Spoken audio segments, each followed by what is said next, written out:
Gracias, muchísimas gracias. Buenas noches a todos. Ya es sábado, sabadete, camisa nueva y polvete, o casquete, o cohete. Bueno, ya ven, hoy la cosa va de refranes, de sinónimos y de sexo. De mucho sexo, se lo advierto ya, nada más empezar. Entiéndanme, a estas alturas de mi vida necesito ayuda para levantar la audiencia. Parece que la gente anda revolucionada. La semana pasada todos a muerte con el calentamiento global y ahora se piensan que estamos en primavera, que la sangre altera. No, a ver, la única forma de que la primavera te altere la sangre es que primavera sea el nombre de una nueva droga de diseño. Pero vamos, hay podemitas que no necesitan drogas nuevas. Parece que se las traen puestas de casa. Yo creo que ni siquiera saben follar. Se lo dice a toda la oposición. Ustedes no saben follar. No me queda claro si lo dice desde el prejuicio o la experiencia. Si es lo último, ya es mala suerte que ni uno de esos diputados, diputadas y diputades lo hiciese a su gusto. Una noche perdida para nada. Eso sí, para maratones como ese le aconsejo a la podemita pomadita. Yo me lo pensaría antes de liarme con una o un podemita, porque tienen mucha experiencia. Pero que mucha experiencia. Esto puede parecer bueno, pero si lo pensamos bien, el esquema de su cúpula parece el linaje de Juego de Tronos. Sexo y destrucción. Tienen más combinaciones entre sí que el metro de Londres. Imagínense sus visitas al ginecólogo o al urólogo. ¿Ha pillado usted hongos? Tómese esta pastillita y reparta estas otras 20 entre su pareja y el resto de la cúpula del partido. Eso sí, están llenos de prejuicios. No veo a Echenique en ninguna de las combinaciones. Le dejan más solo que a Girauta en una fiesta. Pero bueno, al menos cuentan con él como político. En las próximas elecciones será de los pocos que mantenga su silla. El que no sé si va a durar mucho en la suya es el nuevo líder de Podemos Almería. No lo digo por este tuit, que es un chiste. Si quieres follar y no tener hijos, fóllate a tu cuñada y tendrás sobrinos. Es un chiste malo, pero bueno, es un chiste. No, lo digo por esto. ¿Tengo cara de violar quinceañeras y contratar putillas? A ver, ¿cómo era aquello? Excusatio non petita. Está claro que no tiene cara ni de lo uno ni de lo otro. Tiene cara de no haber pegado un casquete en su vida. Con esa cara no lo admiten ni en la cúpula follipandi de Podemos. Bueno, o a lo mejor sí, para que Echenique no se quede solo. Lo de las hormonas disparadas no solo es cosa de Podemos. Los nacionalistas catalanes tampoco se quedan atrás. Recordarán ustedes la conversación interceptada a aquellos dirigentes de Esquerra Republicana en la que desvelaban sus métodos de captar talento. Hacían lo que se llama ahora un headhunter, traducido, un cazador de cabezas, porque cerebro no tienen. Buscaban una consejera de educación, dudaban entre varias. Decían preferir a una mujer rumana o brasileña porque son resultonas. Evidentemente, cualquier mujer brasileña o rumana es mucho más resultona que las nacionalistas catalanas más conocidas. Encontrar mujeres es misión imposible, decía el otro. Salvador dio con la solución aplicando las matemáticas al feminismo. Coge la que tenga las tetas más gordas. Brillante, pero vamos a ver, ¿cómo no se le ocurrió antes esa solución al personal? Desde el teorema de Pitágoras nadie aplicó mejor lo del seno al cuadrado. Trigonometría pura. Se habrán dado cuenta de que lo de headhunter no era el término adecuado. Les iba mejor un boobs hunter, lo que viene a ser un cazador de melones, de castañas, de peras. Como verán, seguimos con los sinónimos todos frutales. En cualquier caso, señores de Esquerra Republicana, spoiler, el método de las tetas gordas funciona mal. A la Generalitat catalana le dio tanta vergüenza que les pilláramos en aquel episodio de tiran más 2 tetas que 2 carretas, a ver, es broma, no tienen vergüenza, que ahora nos hemos enterado de que preparan talleres de educación sexual y masturbación para que no vuelvan a producirse semejantes episodios. ¿Recibirán esos talleres los políticos nacionalistas? Se preguntarán ustedes. Pues claro que no. Los recibirán niños de 0 a 3 años. ¿Cómo avanza la cosa? A mi hermano y a mí nos contaron en casa qué era la masturbación y todo lo demás cuando teníamos ya 16 años. Y todo porque mi madre entró en nuestro cuarto sin llamar. Para cuando decidieron hablarnos del tema en casa, ya llevábamos mucho tiempo practicando con alegría. Completamente autodidactas o autodactilares o bueno, como se diga. Solo había que estar atento, ver las señales, usar la imaginación. Un amigo del pueblo donde veraneábamos, cuya familia tenía un precioso huerto, nos contó un día cómo enterraba las sandías al sol para después practicarles una incisión y... bueno, en fin, ya se pueden ustedes imaginar. Mientras nos lo contaba, movía las ingles sin parar. Parecía estar dándonos una clase de zumba, que entonces no existía. ni el baile, ni las posibilidades de zumbarnos a nadie, quiero decir. Actualmente las cosas se han puesto mucho peor. Las sandías están carísimas. Pero en aquella época, en nuestro entorno, había quien usaba el teléfono de la ducha, una pechuga de pollo o lo que tuviera a mano, además de la mano. Era todo un festival. Había quien se ayudaba solo con la imaginación o con el lip de la pandilla.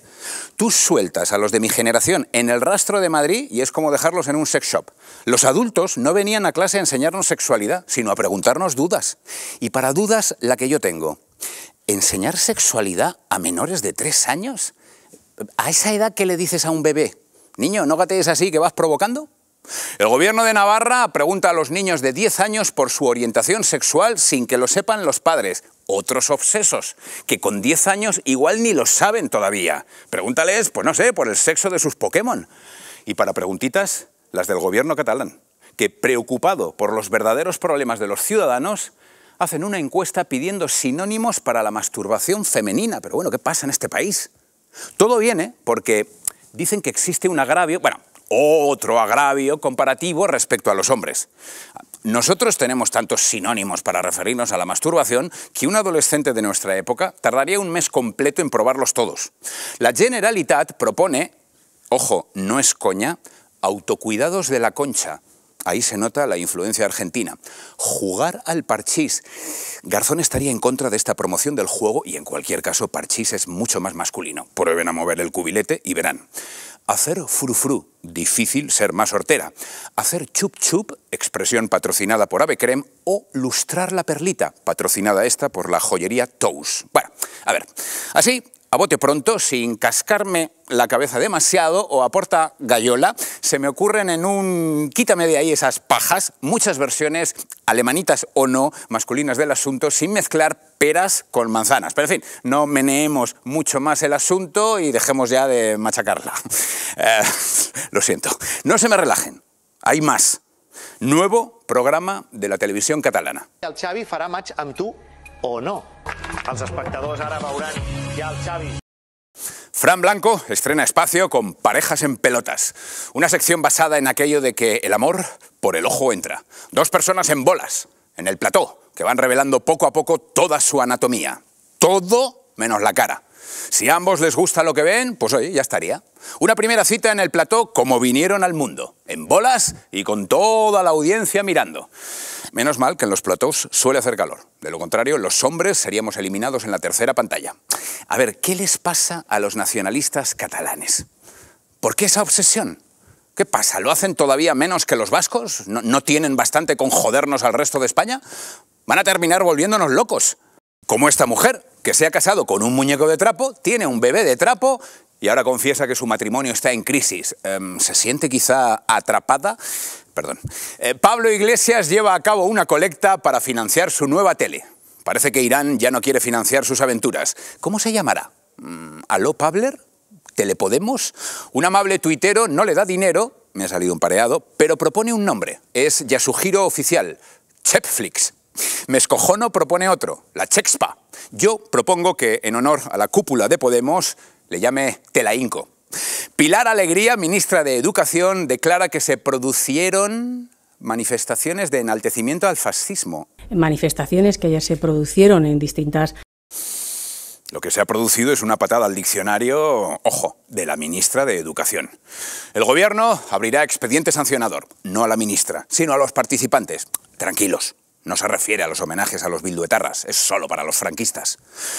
Flipo contigo y otras frases incendiarias que no deberías decir en medio de una bronca con tu pareja. A ver, déjenme adivinar.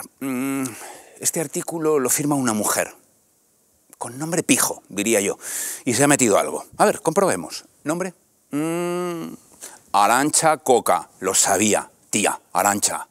Yolanda Díaz, pillada vistiendo ropa de una marca que explota a sus trabajadores. Ay, Yoli. Bueno, ya le pasó a Pabler. Y a Espinar, que tras criticar a Coca-Cola, luego vimos que se las metía de 2 en 2 en el Senado. Las Coca-Colas. Y ahora, un minuto de sororidad.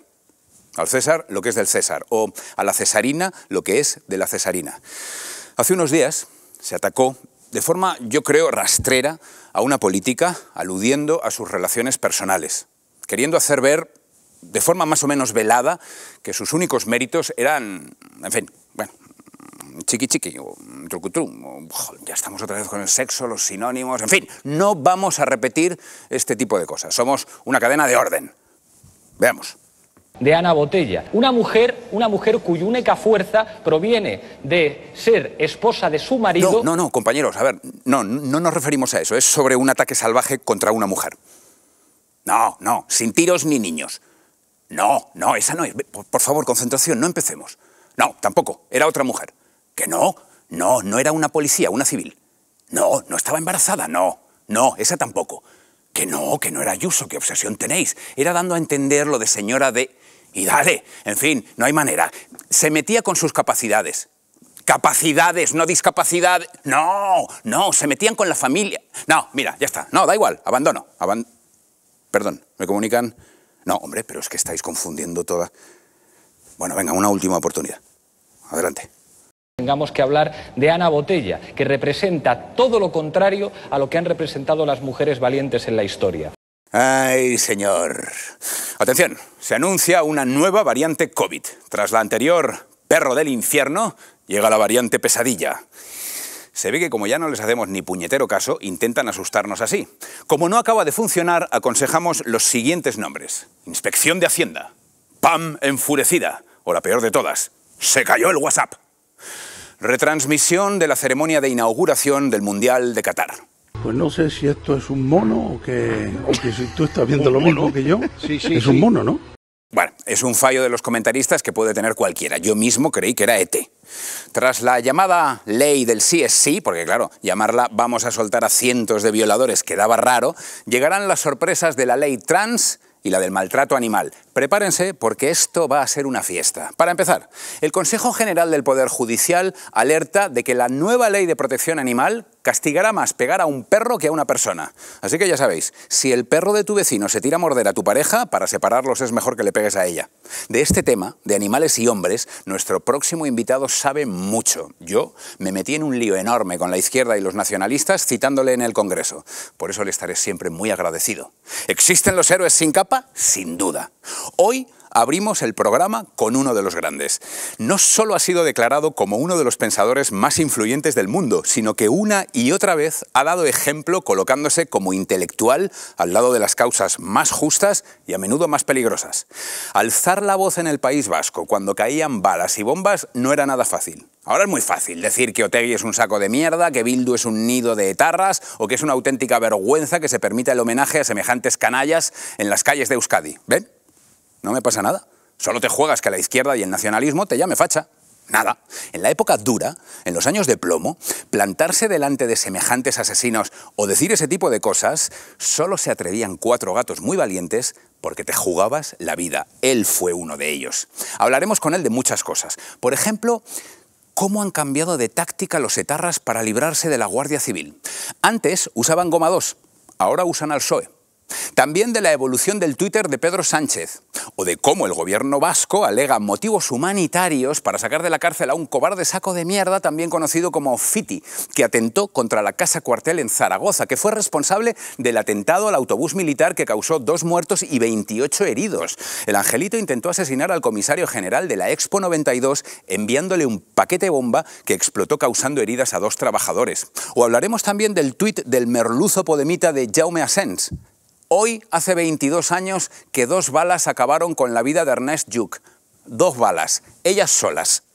Le tengo mucho cariño y una admiración muy especial. Y para mí es un honor tener hoy aquí con nosotros a Fernando Savater. Encantado. Muchas gracias por estar aquí. Pasa, por favor. Gracias. Bueno, es un auténtico honor y un auténtico placer tenerte aquí con nosotros. Y yo que te admiro y te sigo y te leo desde hace muchísimo tiempo. Muchas gracias. Desde aquel, yo creo que Ética para Amador, bueno, desde aquello. Éramos pequeños. Éramos pequeños, pero luego también recuerdo que una de las cosas que a mí me impresionó mucho fue en una de las primeras giras que hice y aparecí por allí en alguno de los teatros del País Vasco. Tengo la imagen de Fernando Savater con escolta. Sí, me pasé bastantes años con En los años duros. Me pasé bastantes años con escolta, sí.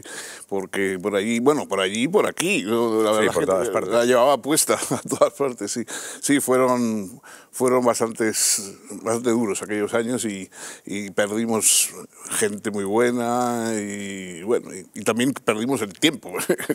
Sí, viendo lo que pasa ahora, ¿no? Bueno, pues exactamente. O sea, que cuando uno ve en qué hemos acabado y que aquello contra lo que hemos luchado tanto tiempo, pues ahora resulta que está, en fin, con balbalinas en medio de la publicidad institucional, pues claro. Uno se plantea si valió la pena todo aquel esfuerzo. Sí, bueno, valió para nosotros, sí, porque por lo menos uno no arrastrarse siempre es mejor. Yo creo que no arrastrarse siempre es bueno, pero la verdad es que por lo demás los que se arrastraron han ganado.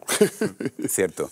Y ahora yo decía antes en el monólogo que es muy sencillo decir algunas cosas, aunque no todo el mundo lo hace todavía, ¿no? Pero es fácil decir lo que para uno es un etarra, o lo que son ellos, o lo que es Bildu, etcétera, pero entonces te podía costar la vida. No, le costó a gente muy valiosa, pues le costó, y sobre todo tuvimos que vivir un poco bajo esa amenaza permanente, que era una amenaza para todo el país. O sea, nosotros la sufríamos en primera línea por razones de territorio, digamos, pero la amenaza era contra todo el país, como es hoy. Claro, la democracia está amenazada por los separatistas, que entonces eran violentos y ahora no son violentos porque no necesitan serlo, pero vamos, son los mismos y tienen los mismos objetivos y son lo mismo de nefastos para el país. Yo recuerdo algunas fotos de algunos entierros en los que erais literalmente 4 gatos. Sin duda. Bueno, y a veces se hacía, al principio hacían los entierros casi de madrugada para que no se enterara la gente, porque en fin, iban la familia a las 7:30 de la mañana y se hacía el entierro para que no trascendiera, ¿no? Yo recuerdo una polémica en la que tú, de varias en las que tú has estado inmerso, y recuerdo una polémica que a mí me gustaba especialmente porque algunos de estos te echaban en cara unas declaraciones tuyas que a mí me parecían excelentes, en las que decías que te lo habías pasado muy bien. Ah, sí, eso me alegré de haberlas hecho porque les sentó muy mal. A mí me parecía que lo fantástico de esa declaración es que tú demostrabas que no habían acabado con Savater. Sí, no, es que, bueno, hombre, es verdad que, claro, hubo gente que no se lo pasó muy bien, porque le mandaron a alguien muy directo a la familia, y a mí, no directamente de la familia, pero amigos muy queridos, etcétera. Ahora, por otra parte, bueno, yo ya, digamos, había entrado un poco en la democracia con la idea esa de que ahora ya solo me tocaba pues dar mis clasecitas y hacer un poco las tareas de burgués y tal, y eso me devolvió la juventud. Yo el detestar, digamos, a esa gente y el volver otra vez a luchar y volver otra vez a poner a la gente en pie y movilizar a la gente contra ellos, eso, la verdad, yo lo agradecí, ¿no? Hablas del franquismo, porque tú fuiste luchador antifranquista, y decías también que entonces no había tantos, ahora está lleno de antifranquistas, entonces no había. Exacto. En la época de Franco no había antifranquistas. No, ahora hay una verdadera obsesión. Todo el mundo es antifranquista, sí, bueno, porque claro, con lo que hemos visto, ¿no? Yo ahora, ante el régimen este que tenemos político, verdaderamente me siento un poco como cuando estabas ante el franquismo, o sea, esa especie de que todo el mundo está de acuerdo y todo el mundo está contento consigo mismo. Sí. Esta especie de cursilería del bien, que era muy característica del franquismo, y vuelve a ser ahora. Los cursis del bien están en todas partes, sí, ¿no?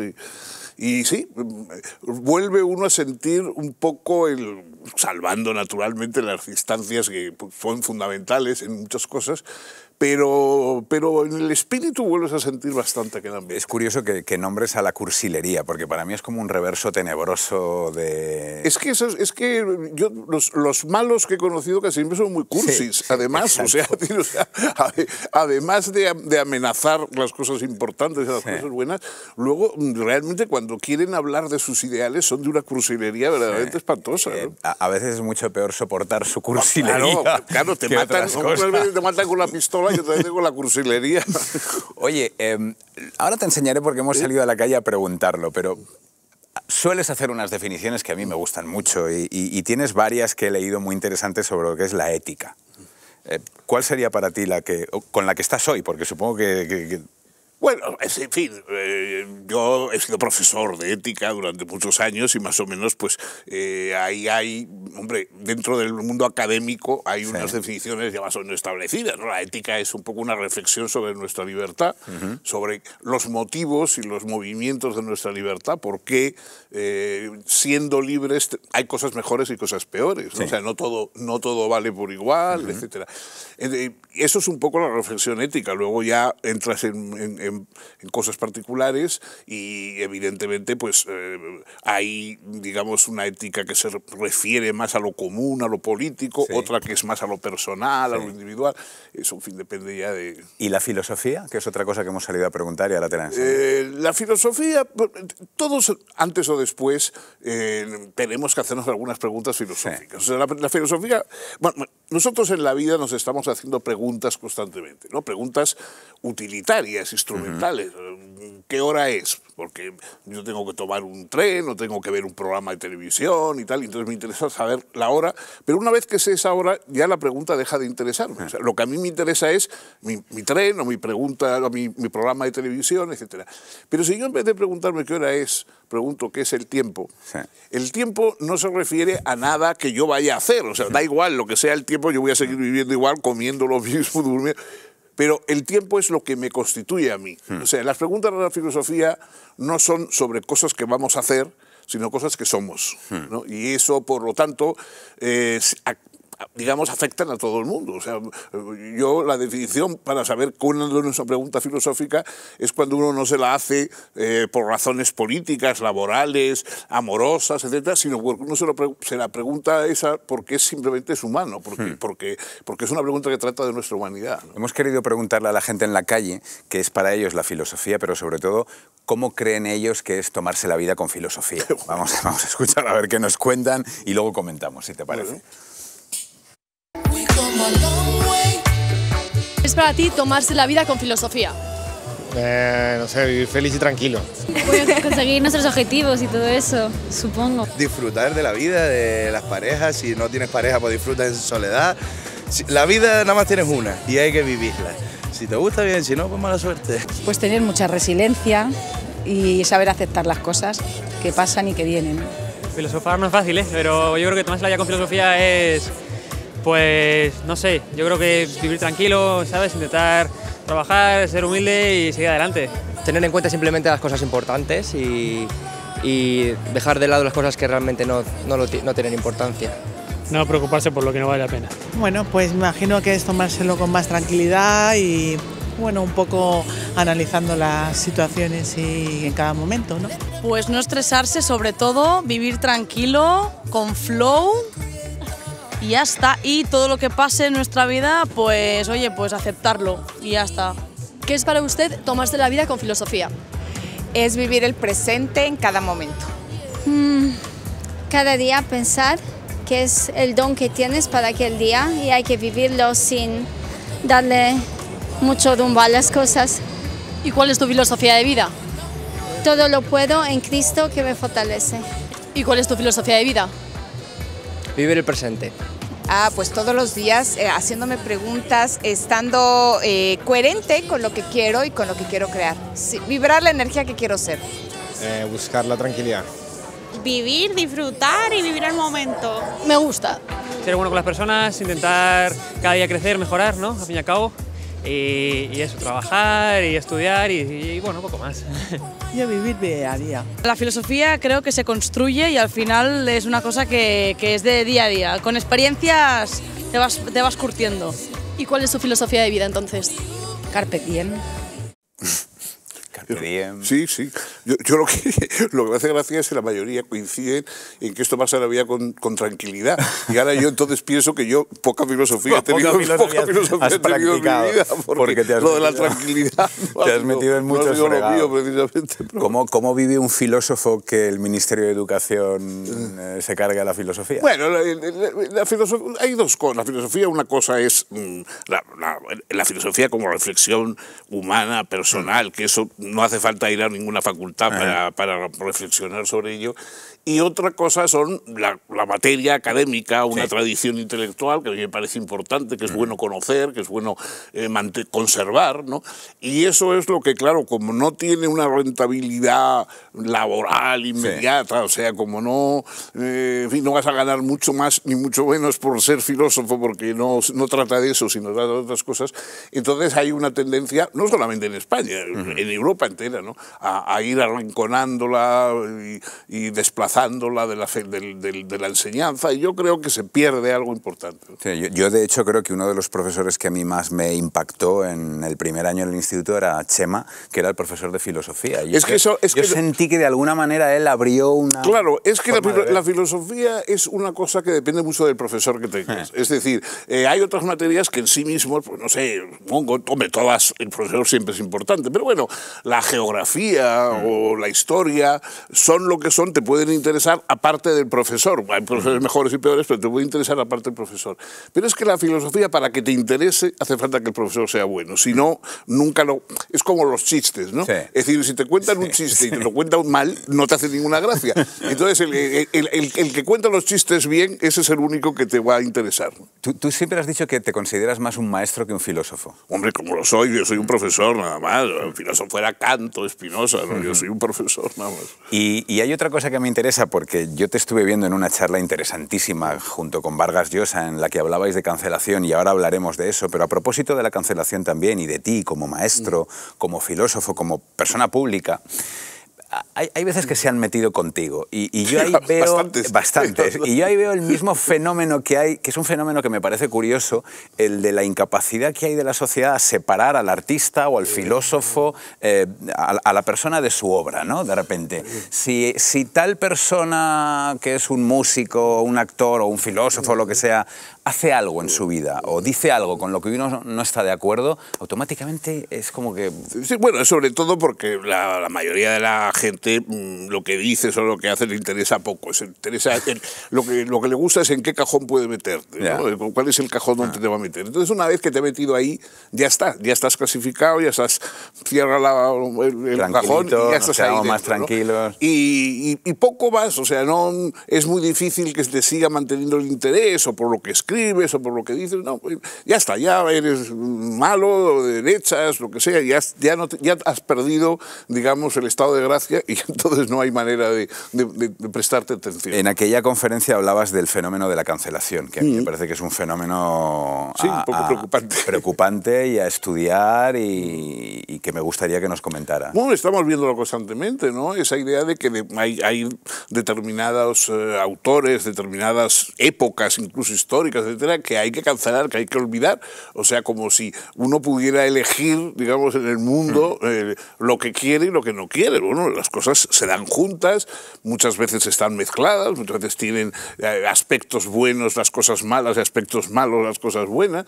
Claro, entonces el hecho de a una persona con toda la complejidad que tiene, sobre todo si es una persona de trayectoria larga y que ha hecho una obra importante, etcétera, reducirla a un aspecto, es decir, no, la tacho porque esto no me gusta y tal. Bueno, eso primero revela una estrechez mental extraordinaria, ¿no? Yo creo que la gente lo que tiene es un problema con la libertad de espíritu. O sea, le molesta la gente que tiene libertad de espíritu y que, por lo tanto, como tiene libertad de espíritu, no va siempre pensando a dónde pisa, ¿no? Sino va pensando a dónde va, no a dónde pisa. Mientras que la mayoría de la gente se pasa la vida pensando a dónde pisa y no van a ninguna parte. Y estamos viendo cómo se cancela cada vez más cosas, como cada vez uno tiene que ir con más cuidado, como hay determinados temas en los que uno no puede ni entrar porque si entras tienes un revolcón asegurado. Uno de esos temas que tú has tocado a menudo tiene que ver con el animalismo, con los animales, ¿no? Y tú lo has tocado desde varios lados, aquel libro en el que hablabas del fenómeno de los toros, etcétera, pero tú eres un gran aficionado a los caballos de carreras. Sí, hombre, sin duda, es un mayor afición. Que también acabarán corriendo peligro. No, hombre, ahí ya hay muchos movimientos. De hecho, este año en el derbi una señorita, no sé, pertenecen a una organización que se llama Animal Emotion o no sé qué, una cosa de estas, que salieron, bueno, fue agradable porque salían bastante ligeras de ropa para pasearse por allí, por la pista, y entonces eso, pues en fin, dentro de la situación era de agradecer estéticamente, pero era para protestar por lo que sufren los caballos de carreras, imagínate. Tú tenías una anécdota del conde de Villa, sí, que era muy bonita. Sí, no, bueno, el Villapadierna, ¿no? El conde de Villapadierna, que era uno de los grandes criadores españoles de los que hubo, y era además un personaje, siempre iba vestido así un poco como un inglés de estos, las carreras españolas, era un personaje muy pintoresco, y además que daba el sabor mucho del hipódromo en la época en que yo era muy joven, ¿no? Y entonces una vez él tenía un caballo estupendo, se llamaba Reltaj, que lo mismo corría en 1000 metros que en 2400 o 2500, ¿no? Y la verdad es que como lo estaba apurando, porque le corría pues una semana así y otro también. Y entonces alguien le dijo, hombre, Pepe, se llamaba José, no, ya está bien, no abuses un poco del caballo, ¿no? Y entonces dijo, bueno, si no quería correr, que hubiera nacido obispo. Es muy buena. ¿Qué es lo que te atrae tanto? Porque yo he ido muy poco a un hipódromo, pero realmente es un espectáculo muy bonito, el animal es impresionante, pero el ambiente que hay, bueno, claro, eso también la fauna que hay al otro lado. Yo empecé a ir con mi padre cuando tenía 5 años, 4 o 5 años. Entonces, claro, o sea, que te lo inculcaron. Claro, sí, por supuesto, porque la mayoría de la gente va, pero como no sabe muy bien lo que hay que ver y lo que hay que mirar y lo que, pues se aburre, ¿no? A mí me pasa con el Mundial de Fútbol. Claro. A mí el Mundial de Fútbol siempre me parece el mismo partido. O sea, vea lo que vea, siempre creo que estoy viendo el mismo partido y me aburro enormemente porque no sé qué es lo que hay que mirar y cuál es la cosa graciosa que hay ahí. Y la gente que va por primera vez a las carreras le pasa igual, ¿no? O sea, que dice, bueno, pero aquí ya está, bueno, han pasado y ahora ya, ¿qué hago hasta que vuelvan? Pero realmente es un ambiente muy, muy curioso de vivir. A mí me gusta mucho. Sí, sobre todo este año hemos perdido a la reina de Inglaterra, que era, una gran afición, digamos, uno de los puntos fundamentales de las carreras. Todos, cada uno teníamos nuestras afiliaciones políticas, etcétera, pero todos éramos devotos de la reina. Porque Charles no lo es tanto, ¿no? Carlos... No, eso que va. Carlos, bueno, eso seguro que ha vendido los caballos, ¿verdad? Todo, no, eso va a ser la ruina, vamos. Hacías otra reflexión a colación del tema de los animales, y era sobre cómo empezó la relación entre los animales y los seres humanos. Sí. Y hablabas además de que nosotros, antes de ser tribu, lo que éramos era ejército. Bueno, es que el animal, probablemente los animales, dicen, vamos, los que saben de eso, que probablemente los humanos, que cuando vivían desperdigados, vivían por pequeñas familias, etcétera, un poco seres muy débiles, frágiles, viviendo en los árboles porque no tenían una posibilidad de vivir. Entonces probablemente hubo algún gran depredador, un gran felino, un tigre, un león de los antiguos, o sea, de los buenos, ¿no? Que de alguna manera los cogió a los hombres como presa, especialmente, o sea, como la presa favorita. Y claro, entonces, como los humanos no podían defenderse solos de ese animal, pues probablemente tuvieron que empezar a unirse, y los primeros grupos y los primeros ejércitos, por decirlo de alguna manera, mini ejércitos que se formaron, fue para defenderse de esos animales. Entonces, que, digamos, nos ayudaron a formar las sociedades, ¿no? Decías también una cosa, porque antes has hablado de las etiquetas que nos pueden poner a cada uno, y yo te he escuchado a ti, o te he leído decir que el único pensamiento profundo que tienen los intelectuales españoles es que eviten parecer ser de derechas. Bueno, eso es lo que hay, sí, es una cosa que, digamos, y se ve mucho en los debates parlamentarios, ¿no? Cuando se critica algunas de las políticas que proponen los que se llaman de izquierdas, entonces inmediatamente dicen, pues entonces prefieren ustedes los de derechas, vendrán los de derechas. No, yo lo que prefiero es que a mí las cosas no me gustan porque sean de derechas o de izquierdas, sino porque estén bien y adecuadas a la sociedad en que estamos, etcétera, etcétera. O sea, decir que hay que aceptar todas las cosas porque sean de izquierdas, pues es tan tonto como aceptar, no sé, como porque las cosas que hacen los católicos siempre están bien y las que hacen los protestantes no, pues una cosa no tiene sentido. Parece que el espantajo cada vez funciona menos, ¿no? Parece que ya hay más... Yo creo que hay algunos que se lo creen mucho, sí, ¿no? Todavía, y sobre todo así un poco entre los jóvenes. Vamos, aquí, por ejemplo, en España, los grupos, digamos, que han creado más peligro, que son, pues, por supuesto, los separatistas, los que provienen del comunismo, que siempre han contribuido a cargarse los países en que ejercían, etcétera, no han despertado tanto pánico, mientras que ahora te dicen, no, el pánico es el Vox, es el... Sí. Uno dice, bueno, o sea, Vox a lo mejor tendrá sus cosas malas y harán cosas malas, pero claro, comparadas con las que hemos visto hacer a Bildu, comparadas con las que hemos visto hacer a los separatistas catalanes, a los... En fin, son unos niños de pecho, ¿no? Realmente eso sí que es sorprendente, ¿no? Porque al final, anteayer, ha habido una especie de revolcón informativo nacional alrededor de la idea de violencia política, porque ahora de repente se van creando nuevos conceptos. Sí, además es muy curioso, o sea, se olvida la violencia política que de verdad ha existido, o sea, la violencia política es la que hacían esos señores que ahora apoyan al gobierno. O sea, esos de Bildu que ahora apoyan al gobierno y a los cuales se les hacen concesiones respecto a la Guardia Civil en Navarra y tal, esos son los que han ejercido la violencia política criminal, terrorista, etc. Se lo leía a alguien hoy en Twitter y lo decía, la violencia política eran los kilos de dinamita debajo de los coches, pero bueno, por favor, saltar, los tiros en la nuca. No, es que, pero esa capacidad, o sea, es decir, vamos, si hay alguna política en España insultada constantemente, que hay periódicos que todos los días tienen que sacar un artículo llamándola de todo, es Díaz Ayuso. Sí. Isabel Díaz Ayuso es la política más insultada que hay. Bueno, eso se olvida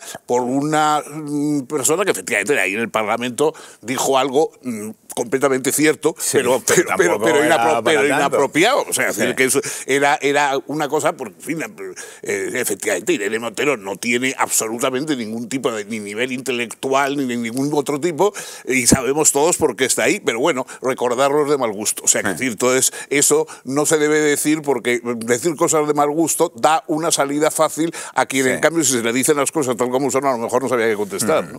Y sin embargo se ponen a hacer todo ese espectáculo sentimental, de victimización, cuando, como tú dices, están pactando con los que realmente practicaron la violencia política. Están ahí, los violentos están ahí, están en el Parlamento y están, digamos, manejando al gobierno, o sea, diciendo lo que hay que hacer y lo que no hay que hacer y las concesiones que tienen que hacer, etcétera. Esa sí que es la violencia política. ¿Qué te parece a ti un personaje como Sánchez que esté pactando con semejantes personajes? Ya a esas alturas, lo único, ya en la altura, no, vamos, el problema no es que me parece a mí Sánchez, sino cómo no librarnos de él, ¿no? Es decir, hoy yo creo que políticamente en España no hay nada más urgente que librarnos de Sánchez y de su camarilla y, en fin, entonces ver qué hacemos, cómo convencemos a la gente, cuándo llegan pronto las elecciones de una vez y que los que vengan no solamente sean distintos a Sánchez, sino que corrijan las cosas que estaba haciendo Sánchez, que eso es el problema, porque Sánchez va a dejar una serie de barbaridades, de leyes disparatadas, etcétera, que eso hay que librarse de ello. No solamente es no seguir haciendo las mismas cosas mal, sino intentar corregir las que se han hecho ya mal. Hay otro fenómeno que me gusta, porque iba a hablar ahora de Pablo Iglesias. Tú tenías una frase que me gustaba mucho de él, en el que decías que lo sorprendente no es que Pablo Iglesias sea tertuliano, sino que haya sido vicepresidente de España. Claro, esto es lo realmente increíble, ¿no? Sí. Yo recuerdo el escrache que le hizo a Rosa Díez en la Complutense, y tú también lo recordarás bien, y bueno, ver a estos personajes ahora victimizándose por cualquier cosita que les haces es realmente sorprendente. Hemos padecido desde hace mucho tiempo muchos, o sea, que no podíamos ir a una cosa, a la Facultad de Políticas, etcétera, hay muchos que no podíamos ir, salvo que pasaras por la cosa del escrache, María San Gil, etcétera. Cayetana en Cataluña. O sea, todos hemos tenido ese tipo de digamos, de persecución. O sea, y en la época dura del País Vasco también en las universidades. Bueno, por supuesto, pero fíjate que en el País Vasco había unos mecanismos de cancelación peores todavía porque eran mortales, ¿no? pero no, digamos, no era tanto en las aulas. En las aulas ha sido más en Cataluña, más en Madrid, etcétera. O sea, donde no había la violencia armada, digamos, que es lo que teníamos en el País Vasco, entonces ahí había permanentemente este asunto de que había personas que no podíamos subir a un estrado o que no te invitaban porque te decían, no, pues a mí me han cancelado en charlas en Cataluña y tal y cual, porque dicen, no, han sacado unos carteles que dicen que si viene... ¿Qué pasa eso en la universidad, que es el lugar donde debería haber libertad? No, aquí la universidad ha sido una cueva de bárbaros y bueno, sigue habiendo, digamos, todavía siguen teniendo una relevancia y un prestigio que, bueno, no se explica uno, ¿no?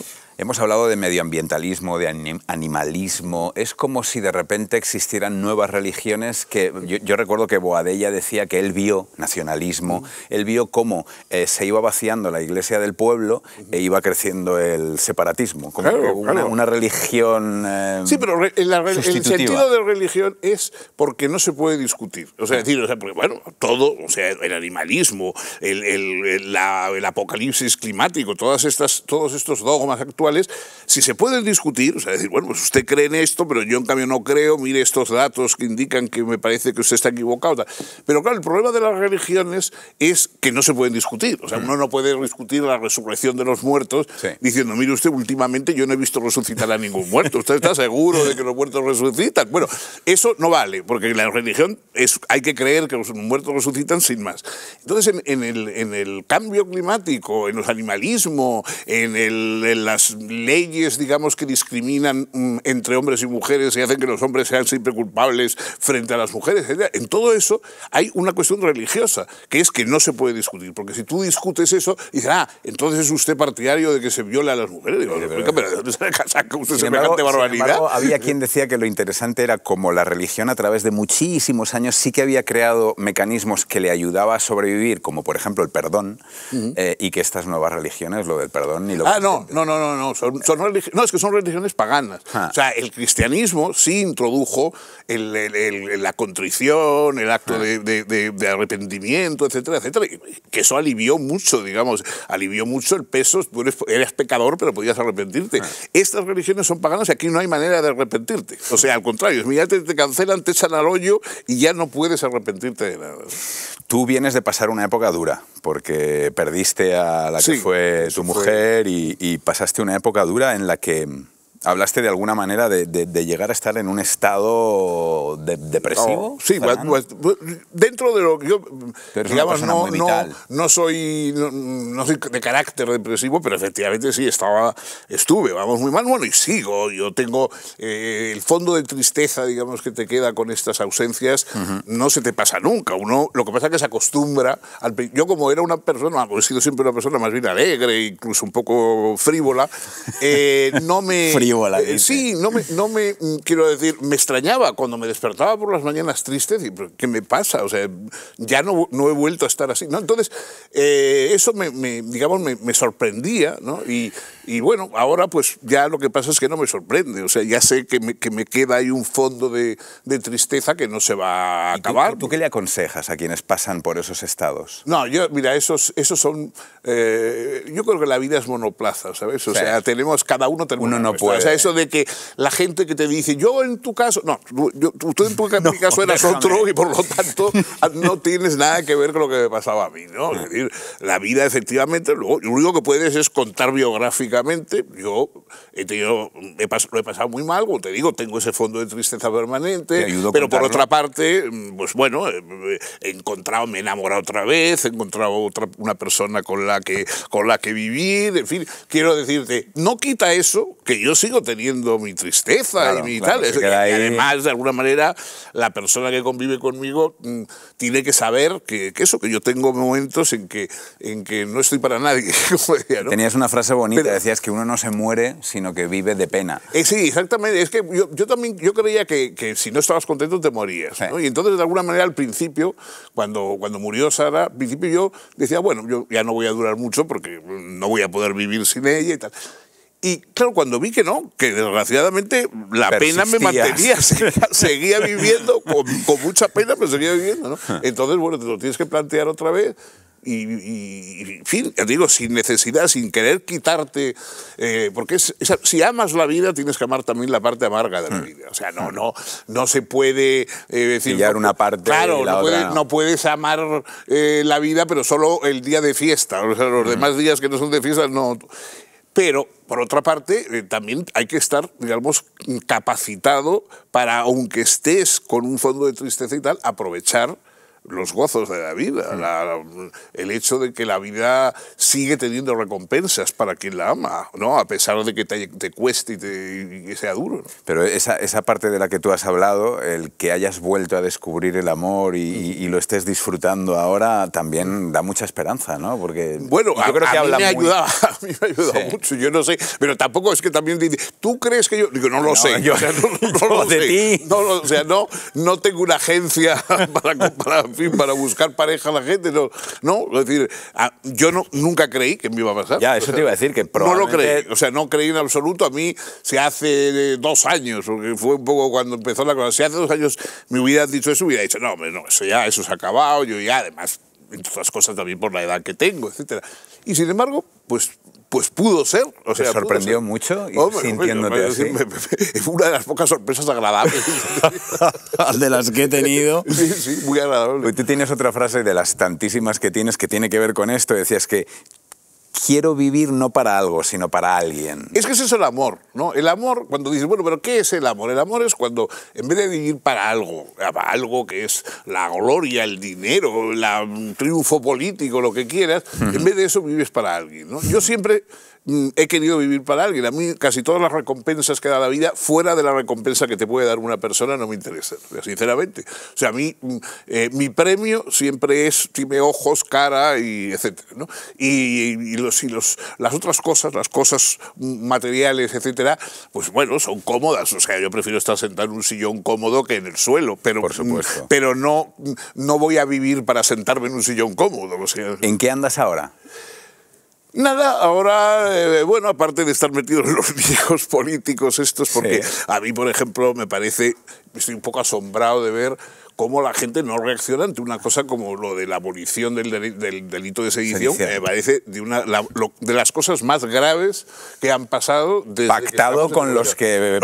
Claro, es que lo malo de eso en sí mismo no es que el delito de sedición se convierta, no, es la intencionalidad, es decir, dar contento a aquellos cuyo contento es la destrucción del país en que vivimos. Y que además han dicho que lo van a volver a hacer. Bueno, por supuesto, claro, por supuesto. Entonces, eso, a mí eso me parece una gravedad enorme y, bueno, yo en la medida de lo que puedo, escribiendo o hablando, lo que sea, pues intento combatir. Me gustaría que la gente se movilizara ante eso. Y me asombra, pues es un poco esa pasividad que hay, ¿no? Que se habla más de lo de la ley esta del sí es solo sí, sí es no sé sí. Que esto... lo que pasa es que es una ley mal hecha, es perfectamente innecesaria, superflua, además mal concebida y tal, pero bueno, que tampoco tiene mayor importancia, mientras que lo de la sedición, eso sí que es importante y eso sí que es una bomba de tiempo puesta en el mecanismo de la democracia. Había un vídeo tremendo de ayer o anteayer de Otegi diciendo que era increíble cómo el gobierno de España estaba... Hay que reconocer que gente como Otegi, etcétera, lo que no le puedes negar es que siempre dicen lo que piensan. Sí. O sea, no, mientras que estamos rodeados de hipócritas y tal, en el gobierno no digamos, o sea, todos son unos hipócritas de marca mayor, pero en cambio, pues Otegi o los separatistas catalanes lo que dicen es lo que quieren. Claro, o sea, Otegi decía que lo curioso era que los partidos que no creen en España y se quieren largar de España eran los que estaban sosteniendo al Claro, y es así. O sea, es así, aunque nos fastidie, vamos, aunque debiera fastidiar a los que lo tenemos ahí, el vídeo, creo. No, es que es completamente así. Es que él lo que decía es, pues eso es lo que hay. Vamos a escucharlo, que decía exactamente. No hay gobierno de progreso en el Estado español si los que nos queremos marchar del Estado español, y además somos de izquierdas, no sostenemos esa oportunidad. Esa es la gran paradoja. Sin vascos independentistas de izquierda y catalanes independentistas de izquierda no hay gobierno PSOE-Podemos en el Estado. Y eso es lo que nos ofrece la posibilidad de negociar cosas. Negociar presos, negociar... Claro, sí, además existe esa idea de que son vascos independentistas de izquierdas, pero de izquierdas en qué eso añade, qué es lo que quieren decir. O sea, desgraciadamente se maneja el ser de izquierdas como un escudo ante las barbaridades que uno hace. O sea, decir, bueno, yo soy un bárbaro, pero soy de izquierdas. O sea, no me confunda usted, ¿no? Bueno, pero en fin, lo que dice es completamente cierto. O sea, ellos están sacando un beneficio, son indispensables para el mantenimiento del grupo este de fantoches que nos gobiernan. Entonces, claro, ahí está, el hombre se apunta al mérito. Ayer el PSOE hacía una auténtica borregada, haciendo bueno, es una cosa... Una demostración de levantándose todos a la vez. Bueno, yo ya te digo, ya del PSOE tengo tan mala opinión que ya no la puedo empeorar. O sea, pero hace mucho, ya los he visto en su salsa de salvando personas aisladas en el País Vasco y tal, que fueron de gran mérito y muchas veces padecieron por ello, pero lo demás, el comportamiento siempre del PSOE, o sea, yo creo que es el que tiene la culpa del nacionalismo, la verdadera culpa del nacionalismo en Cataluña, en el País Vasco, en todas partes lo tiene el PSOE. Si el PSOE hubiera mantenido la idea de un país de ciudadanos libres, iguales, etcétera, con fuerza, no hubiéramos estado ahora con las amenazas separatistas. Yo he hecho más... El nacionalismo de los nacionalistas no me extraña, de alguna manera, pues son ellos, son eso, ¿no? Y eso es en lo que creen y tal. Pero el nacionalismo de los supuestos no nacionalistas, como son los socialistas, es lo que me parece más grave de todo lo que ocurre. Y ahora viene además una batería de varias leyes alucinantes, porque antes hablábamos también la del maltrato animal, que hacía que en algunos supuestos la pena por maltratar a un animal fuera peor todavía que la de maltratar a una persona. Quiero decir, o sea, el aborto es un derecho y pegarle una patada a un perro es un crimen. O sea que, claro, en fin, es que son cosas verdaderamente que llaman la atención. Y lo que tú decías, ¿no? Que llama también la atención cómo la sociedad va dejando calar porque todo se va eso. acomodando. A mí lo que me preocupa, en eso, claro, y ahí es un poco, si quieres, cosa gremial, es la educación. O sea, es decir, a mí lo que me asusta es que a los chicos les están diciendo cosas tan disparatadas como que el sexo se autodetermina uno cuando quiere, etcétera. O sea, cosa como la ley trans es un disparate, en fin, que a cuyo lado, ¿qué te digo yo? Pues vamos, los milagros de Lourdes son una cosa racional y sostenible, ¿no? Entonces, claro, pero eso se lo están contando a los chicos, o sea, se lo están contando a los niños, a las niñas, les están contando estas mentiras, porque son, o sea, una cosa, la educación puede ser mejor, peor, con la mayoría de los profesores yo creo que se entregan con su mejor saber y entender a la educación, pero es que en la educación ahora está basándose en mentiras, en falsedades, en engaños, y eso, o sea, un profesor puede hacer cualquier cosa menos mentir a sus alumnos. Antes hablabas de nacionalismo, esto viene un poquito después del nacionalismo, bueno, después, identitarismo de alguna manera. Nacionalismo, que hay que llamarlo por su nombre, es separatismo.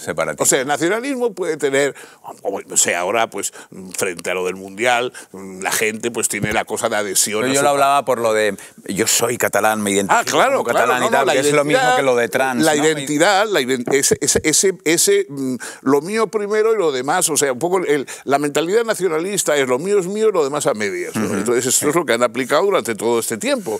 Y esto es lo que sigue ocurriendo, decir, bueno, yo a lo mío tengo derecho y nadie más, aquí que nadie más meta tal, nadie decida, los demás españoles no pueden decidir nada de lo que ocurre aquí, pero en cambio yo intervengo en lo que hacen los demás, intervengo en lo que hace el gobierno, Y hablando del PSOE, de vez en cuando se escucha a alguno de estos que llaman ellos varones, que hacen así como con la boquita pequeña alguna apreciación cuando sucede la última barbaridad, el último pacto y tal, pero no pasa nada. En el día de la secesión, ahí han tenido la ocasión. O sea, ahí, si hubiera habido gente que tenga las cosas que hay que tener y una decencia elemental democrática, tenía que haber votado en contra, cayese lo que cayese y le cayese a él lo que le cayese.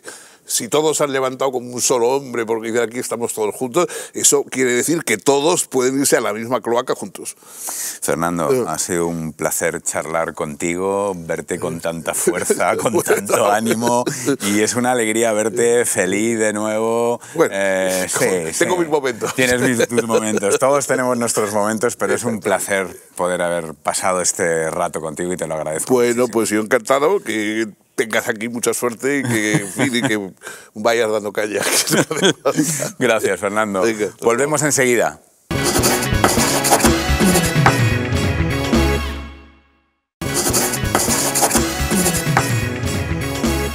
Gracias, gracias. Ya estamos de nuevo con ustedes. Pillan al entrenador de la selección holandesa citándose con su mujer para tener sexo en el hotel durante un entrenamiento, para que luego digan que los hombres no sabemos hacer dos cosas a la vez. El gobierno balear castigará con una multa de 60.000 euros a una joven por un botellón al que no acudió.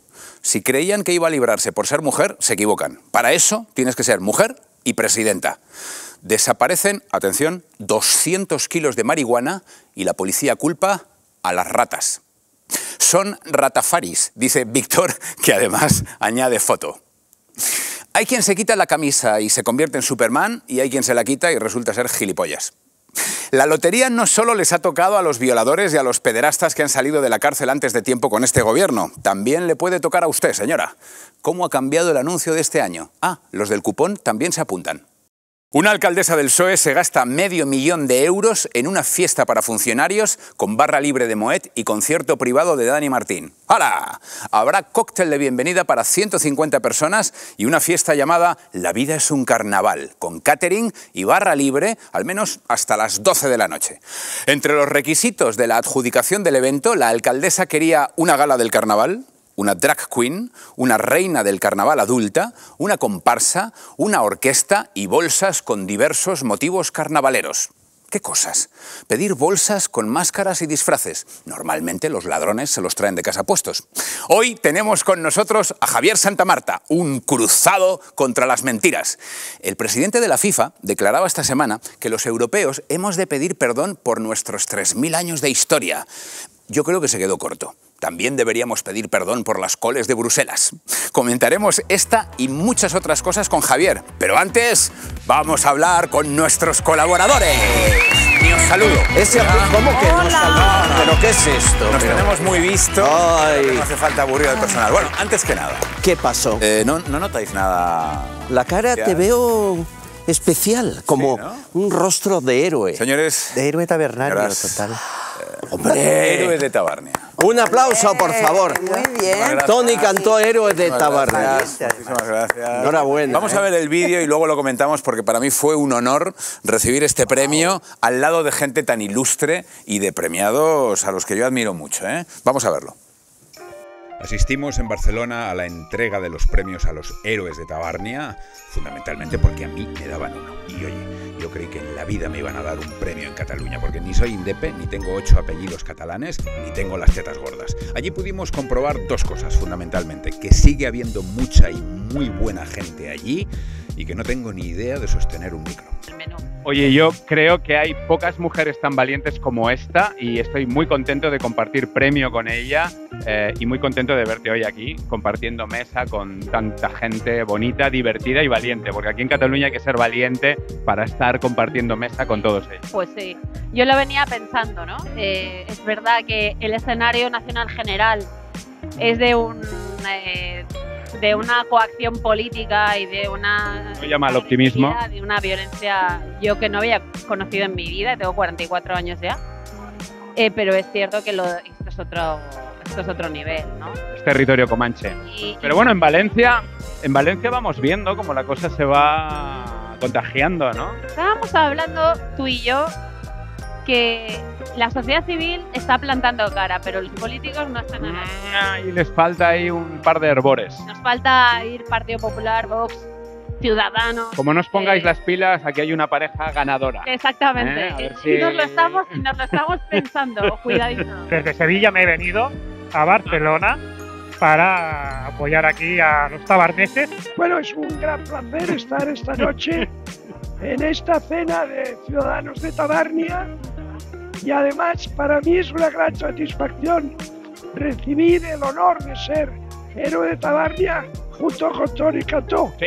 ¿Qué os parece? Aquí hay dos héroes en un metro cuadrado. En un metro cuadrado. Y la verdad es que estoy muy contento porque en este oficio de la política pocas veces te reconocen algo. Sí, y pocas veces uno obtiene una satisfacción. Bueno, otra heroína distinguida en el día de hoy y yo de verdad creo que es más todavía que merecido. Porque hay muchas veces que la sociedad civil se tiene que poner a hacer el trabajo que debieran hacer las administraciones, los gobiernos, etcétera, ¿no?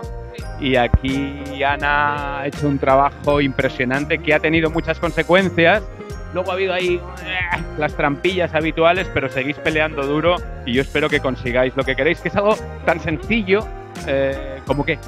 Como poder estudiar también español en Cataluña. Es que tampoco es tan complicado lo que estamos pidiendo, ¿no? Pero en ya muchas comunidades autónomas, yo vengo de la Comunidad Valenciana, no lo conseguimos. Sí, yo creo que la actuación crítica de Cataluña desgraciadamente se ha extendido a otras comunidades autónomas y como siempre la lengua es utilizada por temas políticos y ahora es el talón, el pilar en el que se asienta el conflicto territorial, es la lengua. Alejandro, un placer encontrarnos esta noche. De nuevo. De nuevo. Nos encontramos a menudo. Viejos conocidos y viejos amigos de hace mucho tiempo. ¿Qué se siente al hablar con un héroe de Tabarnia? Hombre, vamos a ver. Hombre, una emoción indescriptible. Sí, ¿no? Como diría José Luis Moreno, ese hombre, esa energía, esa potencia. No, de verdad que lo eres por muchas razones y lo sabes. Tú eres una persona que pelea mucho aquí. Estamos en un momento delicado porque yo creo... Muy delicado. Yo creo que los que estáis aquí estáis tragando unos sapos muy grandes últimamente. Yo me acuerdo mucho de vosotros y yo quiero darte las gracias porque sigues peleando. Hace poco has vuelto a dar una vez más un gran discurso. Muchas gracias. Que hace que todos nos sintamos muy bien representados y muy orgullosos de que haya gente como tú que está peleando aquí duro. Pero mira, te voy a decir una cosa, para la gente que nos está viendo, escuchando. A ver. La cuestión no es tanto si el discurso es bueno, que te lo agradezco mucho, sino que se escuche el fondo del mismo. Sí. El proceso ya no es el proceso catalán, es el proceso español. Bueno, no es fácil, pero lo hemos conseguido. Está conmigo todo un ministro de Tabarnia, a quien queremos ceder la palabra para hablar con él y en primer lugar agradecerle también porque él, en cierto modo, también me ha nombrado a mí. Así que yo debo agradecerte. Es todo un honor estar entre gente tan docta, tan valiente y tan buena. Nada. Esto nada, esto un jamón por Navidad, Tony, y lo dejamos arreglado, unas langostitas, tal. Me llena de orgullo y satisfacción, que diría el clásico, me llena de orgullo estar aquí. Primero, porque los premios de Tabarnia se dan solamente a buena gente, a muy buena gente. Y como ministro de Cultura que soy, os debo una explicación. Y os la voy a... Tony Cantó lo premiamos, en primer lugar, porque es una buena persona, condición sine qua non. En segunda, porque es un extraordinario profesional. Porque fue un político acojonante. No sé si tomáis nota, comunistas, de eso. Y luego, porque es un asco y una vergüenza el buen programa que está haciendo en esta cadena. Deberíais poner algo de Sálvame, coño. Porque ¿qué es esto de hacer televisión inteligente en España? Por favor. No se puede hacer. Fuera, imítanlo. Es un honor tenerte aquí, Tony. Es un honor hablar contigo. Se te quiere, se te quiere. Muchísimas gracias. Chao. ¡Bravo! Bueno, qué ¡Bravo, Tony! maravilla, ¡Bravo, Tony. bravo, La verdad bravo! es que fue Y Miquel, una qué noche divertida y faltabas tú. No, bueno, yo tenía que estar, pero no pude. Pero vamos, me encantó. Tú eres un héroe, tú eres un valiente. Ya... En Cataluña te quieren, te la has jugado en Madrid, en todas partes. Te han partido la cara y la has recompuesto. Yo cuando voy por casa mi mujer me dice, ¿pero qué te pasa? Porque voy como ya con... Hombre, es héroe de Tabarnia. De otra manera, da un tono. ¿Y dónde lo vas a poner, Tony, por favor? Aquí, lo voy a dejar aquí, lo vamos a atornillar aquí a la mesa y se va a quedar aquí. Vas a acabar como Broncano, para con tota esto la lleno vida. de cosas. Es verdad, yo te he notado como comporte aristocrático desde que eres héroe nacional. Y Alex Vidal Quadras ha dicho una gran verdad, que da muy pocas alegrías la política y esta es una... Tú puedes decir lo mismo, ¿eh? Bueno, y que es una vergüenza que tengamos que decir que es valiente decir cosas que son básicas, ¿eh? Es que es impresionante. Y Miquel ha dicho también que pongáis el Sálvame, por favor. A ver si aquí podemos hacer en esta cadena. Habla muy bien de la cadena, ¿eh? Sí, hombre. Allí nos hablaron muy bien. Tú sabes que siguen mucho el programa. Esta casa está creciendo de audiencia, que las que no tenían en cuenta lo que hacíamos están empezando a observar. A ver, ¿quién está ahí? ¿Qué hacen estos chicos? Que miren, a ver si aprenden. Allí nos animaron mucho, nos lanzaron muy buenos piropos al programa y ya les dije a varios de ellos que les esperamos, que tienen que pasar por aquí a charlar un rato con nosotros. ¿Qué temas? A ver, hay que hablar del Mundial. ¡Ay, el Mundial, por favor! Hay que hablar del Mundial. ¿Cuánto queda? Hablando de televisiones. Dime. Mensaje a Mediaset, Telecinco y 4. Ya empezamos a meter. Llevan 10 días diciendo no enviamos periodistas a Qatar porque estamos en contra defendemos los derechos humanos. No se quieren gastar pasta. No, es que es mentira, que pujaron por los derechos a A3 Media, Mediaset y La 1 y ganó Televisión Española, y como no ganaron porque no pusieron la pasta, ahora van de dignos. No se dejen engañar, mentira todo. Hay que contar estas cosas. ¿Y tú estás viendo el fútbol? Mira, yo confieso que a mí el fútbol... Espera que Ni cuando juega mi hijo. ¿Tampoco? Y yo confieso que estaba el otro día muy cansadita y dije, me voy a echar un poco la siesta. Claro, yo estaba tan a gusto durmiendo, yo oía gritar a la gente, ¡ah! 7 veces, nada menos. Claro. 7 veces. ¿Qué pasa? Digo, ¿qué pasa aquí? ¿O hay alguna pelea vecinal? ¿O me han movido la casa y me la han puesto enfrente del Colegio Mayor Elías Aguja? Algo pasa porque estoy oyendo cada nada 7 veces. Mañana jugamos. Bueno, lo primero que he aprendido de Qatar es que el servicio medio nepalí, nefasto, porque han dado un resultado terrible, todos los nepalíes que se les han muerto, no quiero en casa muertos.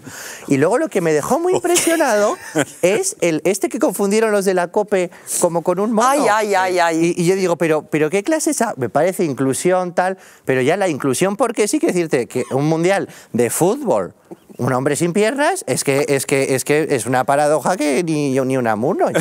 Pero no se le puede sacar de casa. A ver, al periodista que dijo que sí, eso es un mono, ese, por favor, es Black Friday, cómprese unas gafas, que le van a quedar con un buen descuento. Mañana ganará España. A ver, a favor suyo era una tela por detrás que podría ser un pingüino, un robot, un mono, cualquier cosa, pero es una persona. Lo último porque estaba sin luz. Yo dije Casper, en el monólogo el Casperito, que incluso pensé que podía ser ET en la peli, que también va como con la pancita. Perfectamente.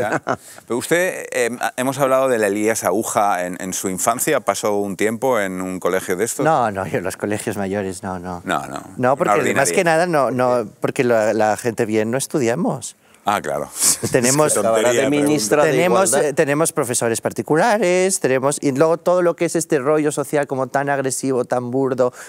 A mí no me parecía ni bien ni mal, son como cosas que tienen esa gente, con lo cual si esa gente son felices diciéndose esas gilipolleces, pues que haga lo que les dé la gana. Yeah. A mí lo que me parece es una ordinariedad, de una manera o de otra, pero no me parece tampoco como toda el revuelo. Que fue el rey al partido. ¿Sí? Su majestad, qué ilusión. No sé si visitaría a su padre ya que estaba por ahí. Se van a encontrar al final. Qué ilusión. Muy curioso porque Podemos está en contra del Mundial, pero Podemos, como miembro del Consejo de Ministros, le dieron la cruz de Isabel la Católica al emir de Qatar en mayo. ¿Cómo es esto? Irán sí, pero Qatar no. Es que depende de a quién financie. Claro, yo me pierdo. Si llega dinero, después le llaman crowdfunding, pero llega. Pero llega. Acaba llegando. Sí, hombre, claro que Irán, Roures, pero de algún lado al final. Bueno, oye, a ver, si haces un crowdfunding teniendo un chaletazo de 2.000 metros cuadrados, ya puedes con todo. Sí. Y después te cae un dinerito que tú no sabes. Hay quien tiene que hacer una viene. hipoteca y hay quien puede hacer un crowdfunding. ¿Esto va como va? Si es que la vida es así, ¿o no? Bueno, Irene Montero ha tenido una semana un poquito complicada, ¿no? Belén está muy solidarizada, ¿verdad? Perdona, es que ella por sus 3 hijos mata, para empezar. Tú también. Y segundo, una cosita que quiero decir, ¿vale? O sea, cada uno tiene sus ideas políticas, a mí yo no me voy a meter, ¿me entiendes?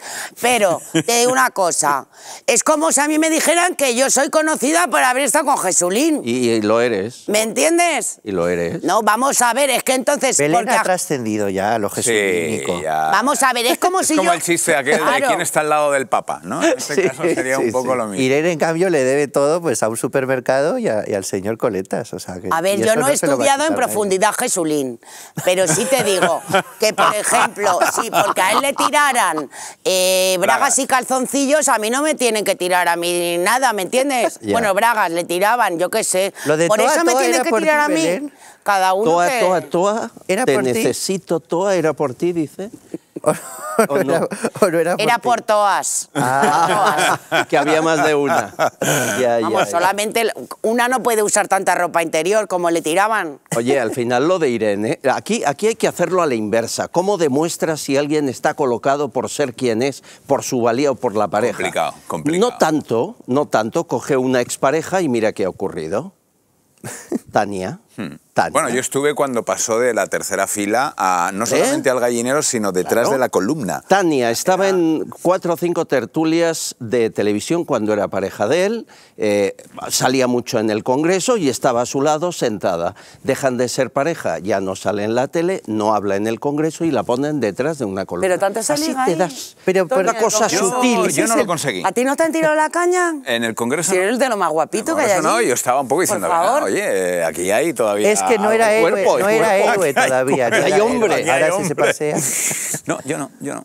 Pero bueno, oye, no sé. No, yo veo aquí que todo el mundo... Yo soy muy del club de las alpinistas, que las llamo yo, ¿no? ¿Cuáles son? Pues estas señoras escaladoras sociales como Isabel Preisler, como Tita Thyssen, y eso es un tipo de alpinismo... Yo no soy escaladora, yo tengo más pasta que todos mis maridos.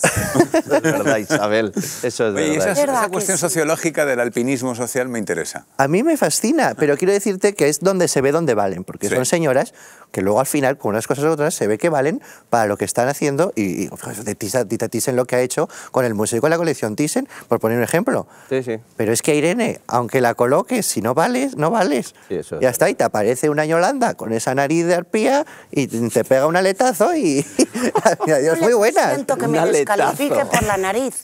Yo no le consiento a usted que me descalifique así. Estás guapísima, y lo estoy Yolanda. diciendo... Sí, aquí te veo mucho mejor. Qué guapa, qué joven. Cruza bien las piernas, Yolanda. Ay, me has gustado.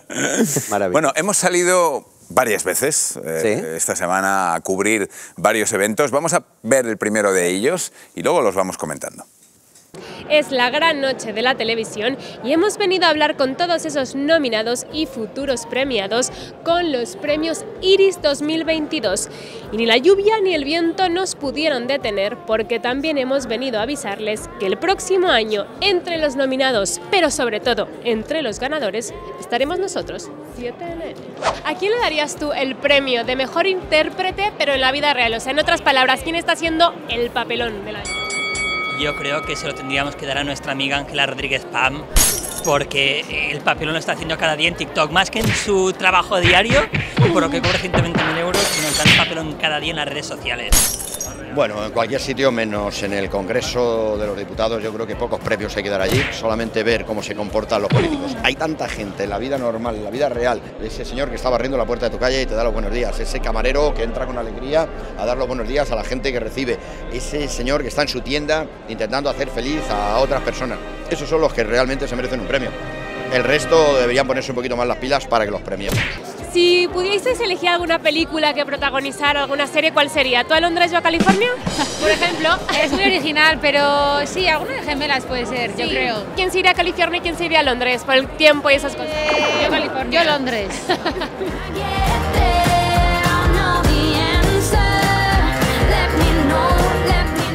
Me tienes que decir, ¿qué futuro nos auguras a 7NN? ¿Estaremos nominados el próximo año? El número 7 es un número de suerte.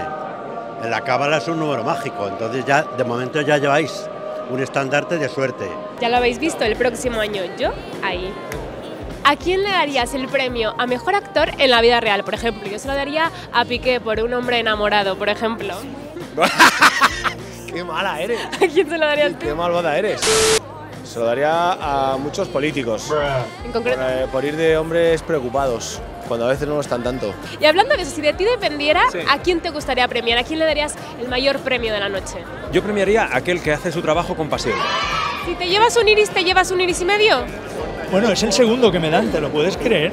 ¿Te puedes creer cómo está el patio como para que me den a mí 2? Pero 2 llevo, serían 2,5, sí.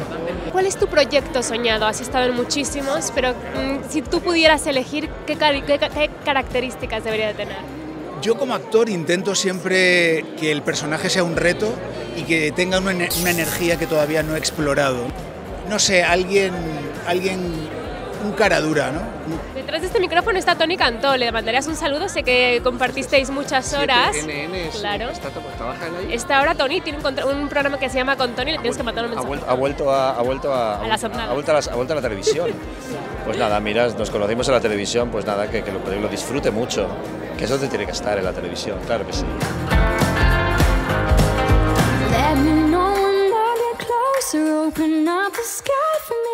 Si volvieras mañana a presentar esos informativos, ¿con qué noticia te haría especial ilusión abrir? Pues bueno, esta semana yo creo que estamos todos con la roja, ¿no? Un poquito con el Mundial. Me encantaría que ganara otra vez España el Mundial. Esa me gustaría mucho. ¿Y en clave política? Pues evidentemente que termine la guerra con Ucrania, que Rusia entre ya en razón y que las cosas empiecen a funcionar con libertad. Yo no te quiero decir nada, pero Rapel antes dijo que es muy posible que el próximo año estemos nominados y que estemos del otro lado del cordoncito este, así que nos va a tocar posar el próximo año, John. Yo nos veo aquí con María, contigo, con Loreto, con Villamor, todos en pack recogiendo el premio. Y yo lo veo. Y a Tony Cantó también, que esto es para Tony. Ah, pues a Tony también, evidentemente. Tony, llévame, que los sábados por la noche tengo disponibilidad. Llévanos, Tony, llévanos ya. Llévanos, te vamos a dar juego seguro. Javi, muchísimas gracias, te quiero mucho. Qué recuerdos. Javi y yo pasamos mucho tiempo grabando y es no solamente un grandísimo actor con un talentazo extraordinario, sino que además es un tío maravilloso. Un besito muy fuerte, Javi. Bueno, ¿qué? Había muchos amigos ahí, ¿no? Había mucha gente conocida. Un montón. Oye, y Rapel. Hacía mucho tiempo que no le veía. Cuidado con Rapel. No? Cuidado con... Porque no conocéis la historia real de Rapel. Cuenta. Rapel, te doy un titular y el resto ya otro día. Que lo cuente la protagonista, que esto me lo ha contado María Ángeles López de Celis, que va fue a venir, secretaria. Que vendrá, sí. Cuando Adolfo Suárez llega a Moncloa, era costumbre que vinieran videntes a Moncloa a tirar las cartas al presidente y a gente como en la Edad Media, ¿no? Sí, sí, con la época anterior franquista hicieron de las suyas, y el que venía a Moncloa a ver cómo iban a estar las cuestiones gubernamentales era Rapel. ¿Pero con qué presidentes? Adolfo Suárez. ¿Con Adolfo Sí, Suárez? Con Felipe González esto cambió, pero con Adolfo Suárez, ya iban brujos Rapel africanos y otros altos cargos iban a Moncloa. O sea, cuidado con Rapel, que no es solo un personaje de televisión, ha sido un personaje que conoce secretos de la historia de España. Me lo estoy imaginando. Mira, cariño, no te metas en esta guerra porque va a pasar esto, y además te he visto que te van a hacer una moción de censura. Estaría guay. ¿Lola era supersticiosa? Yo no soy supersticiosa porque da muy mala suerte, tú lo sabes. No me deja descansar ni una semana. Hombre, claro. Nos gusta Lola. Oye, hablábamos de Irene Montero y esto me da paso, y por favor no quiero que parezca que está unido, pero sí que lo está, pero no. Sexo en Podemos. No tiene nada que ver con Irene Montero. De cómo era la cúpula de Podemos. La cópula. Había la cópula. Todos con todos. Había tomate. Lo mejor es lo de la Generalitat de Cataluña. A mí me vais a permitir que no encuentren palabras para definir la masturbación femenina y pidan a la población, por favor, sinónimos, porque dicen que el lenguaje erótico femenino está discriminado con el masculino. ¿Hay más palabras en catalán, tú que hablas catalán, para definir la masturbación masculina que la femenina? ¿O es que las mujeres, como hablamos menos de eso? La que decía Tony en la entrada, frufru, le quieren llamar a eso. A eso me encanta, es muy aristocrático el frufru. Sí. Pero sí, como el rozar de las telas. No se refieren a eso, Patricia. Oye, a ver, Mayra, ¿cómo lo hacemos esto? Pues vamos a hacerlo como en el 1, 2, 3. A ver. Por 25 pesetas, díganme, maneras de llamar en español, Tony, a la masturbación femenina. Por ejemplo, hacerle el rodaje al Satisfyer. 1, 2, 3, otra vez. La concha, acariciar la concha. Acariciar la concha. ¿Pero en qué idioma tenemos que hacer? En español. El que quieras. No, iba a hacer como en francés, ¿no? Bueno, en francés también, es bienvenida. Faire la ménager. Faire la ménager. Es muy, sí. En el Roca. Tony, te toca. Yo ya he dicho antes muchos ejemplos. Hoy no he parado de hablar de sexo durante todo el monólogo. Pues ten cuidado, que perro ladrador, poco mordedor. Ya, por eso te decía que en el Congreso no... Acaba el monólogo y se ha puesto a fumar un cigarrillo. No digo más. No digo más. Bueno, hablábamos también de aquel casting insuperable de Esquerra Republicana cuando Salvador dice, bueno, tú coge a la que tenga las tetas más gordas y ya está. ¿Qué nivel? Muy independentista, sí. ¿Qué nivel? Pero bueno, a esa señora a lo mejor le cogieron también porque era el que tenía los huevazos más gordos. Sí, la cosa va de medir gónadas. Pero fijaos que el sexo nos iguala. Sí. No importa. Bueno, a unos más que otros, ¿eh? No, sí, pero todos los partidos tienen sus problemas con según qué sexualidad y acaban con dificultades por ello. Hay que pensar que el sexo no tiene ideología, o se pierde según qué excitación encuentras, llámale como quieras. Hombre, si está la erótica del poder, ¿no? A muchos les ponía Margaret Thatcher. Fíjate qué señora. Y estas personas que son de tendencias políticas totalmente opuestas, pero tienen atracción sexual, esto ocurre mucho. Sí. Como Inés. Yo conozco a muchas políticas de superizquierda que están con señores de superderecha y tengo muchas amigas a lo mejor que te dicen que, no voy a decir nombres, sí, hombre, pero dicen, ese es un empotrador. Así lo dicen de fino y a lo mejor jamás votarían a esa persona. Entonces, lo importante es que cuando estés teniendo sexo no hables de política y ya está, y el problema se acabó. Y la aristocracia, es cierto eso que pues, hay un tópico, ¿no? La Revolución Francesa, de repente estaban todos los aristócratas allí absolutamente disparatados, practicando sexo de forma salvaje. Hombre, claro, cuando ves que se acerca el final, yo entiendo que eso es una cosa natural, ¿no? De ponerse a... Cuando ves la guillotina. Yo creo que los salones de Versalles debía de ser impresionante. Estuvieron ahí María Antonieta, que les costó arrancarse con la libido a su marido y a ella, pero una vez arrancaron estaban desatados. Y actualmente, lógico. Lo digo porque como parece que se extingue la raza, quizá... Sí, el end of the saga. ¿Y sabes qué pasa? Que la mitad somos ya... somos ya estériles casi. Entonces, de tantos cruces, con lo cual, aunque nos opongamos a ello, ya no tenemos nada que hacer. Estamos condenados. Ese perfil, Patricio, te delata. Es que es totalmente un cuadro de Velázquez, que puede ser Felipe IV. Por favor, mírenle. No me saques los cuadros, pero ¿sabes? Lo que he descubierto... Esto no estaba en guión, pero es que llevo todo el día cabreado porque he pujado en una subasta por un cuadro. Sí. Esto es verdad. Y luego me ha llamado del ministerio. No, es que el ministerio está interesado en ese cuadro y entonces tienen un derecho de tanteo que por mi mismo precio, y digo, ¿pero qué es por esto? su mismo precio, no, le voy a regatear. Ni para usted ni para mí, un poquito menos. Es que sois terribles. Pues aprovecha y cóbralo un poquito más, ¿no? Pero que ya no me dejan subir. Ahora ya, si lo quieren ellos, se lo quedan por ese precio. Estoy horrorizado. Claro que sí. Bueno, cuadro que es que es un cuadro familiar. Ya. Vamos a ver otro de los estrenos a los que hemos asistido esta semana. Seguimos comentando que tenemos un invitado esperando y no quiero hacerle esperar mucho. Mañana es hoy, y no me refiero a que mañana vuelva a ser sábado, sino que es el título de la nueva película de Nacho Velilla y además la primera original de Amazon Prime. En ella los protagonistas sufren un accidente y viajan al futuro. A mí es que me ha dado muchísima envidia, así que voy a intentar viajar al futuro también.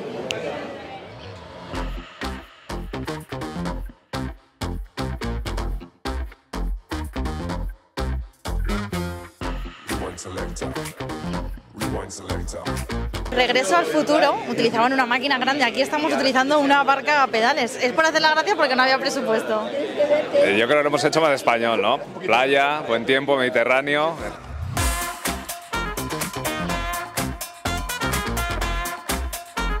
¿Y ese es un consejo tuyo del pasado? ¿Cuál sería? Que se juzgue menos. Sí. Bueno, el presente también. Que confíe más en ella y que no se deje llevar tanto por las opiniones de los demás. Que me relaje. Carla, relájate, por favor. Uy, que se relajara un poquito, que se lo iba a pasar muy bien.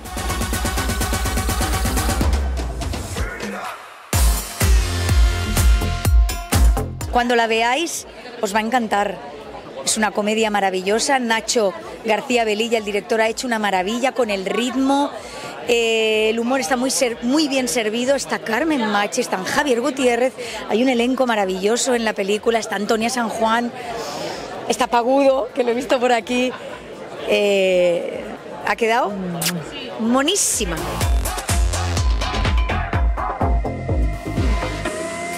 ¿Y cómo crees que será ese futuro? Supongo que bastante apocalíptico con cómo vamos, pero no lo sé. Coches volando, teletransporte, yo espero que eso se prometa lo que dicen siempre, que la tecnología avanzaría y que se puede hacer todo eso.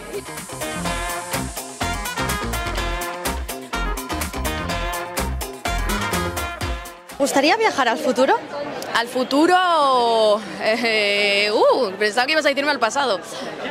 Si te soy honesta, Antes te hubiese dicho que sí, pero creo que ahora mismo es un momento de mi vida en el que no. ¿A quién te llevarías en un viaje al futuro o al pasado?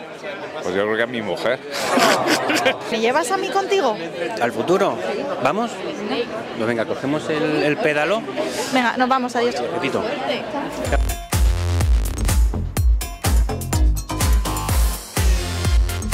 Nos han dicho que tú has dado muy buenos momentos. Bueno, hay una parte donde estoy colgada como de una verja con esta mujer con un frío del copón y con Javier Gutiérrez. Y como yo tengo mucho vértigo y tengo que estar colgada, tuvimos que estar colgada de la verja, entre el frío y el vértigo, pues ya los momentos eran como de risa.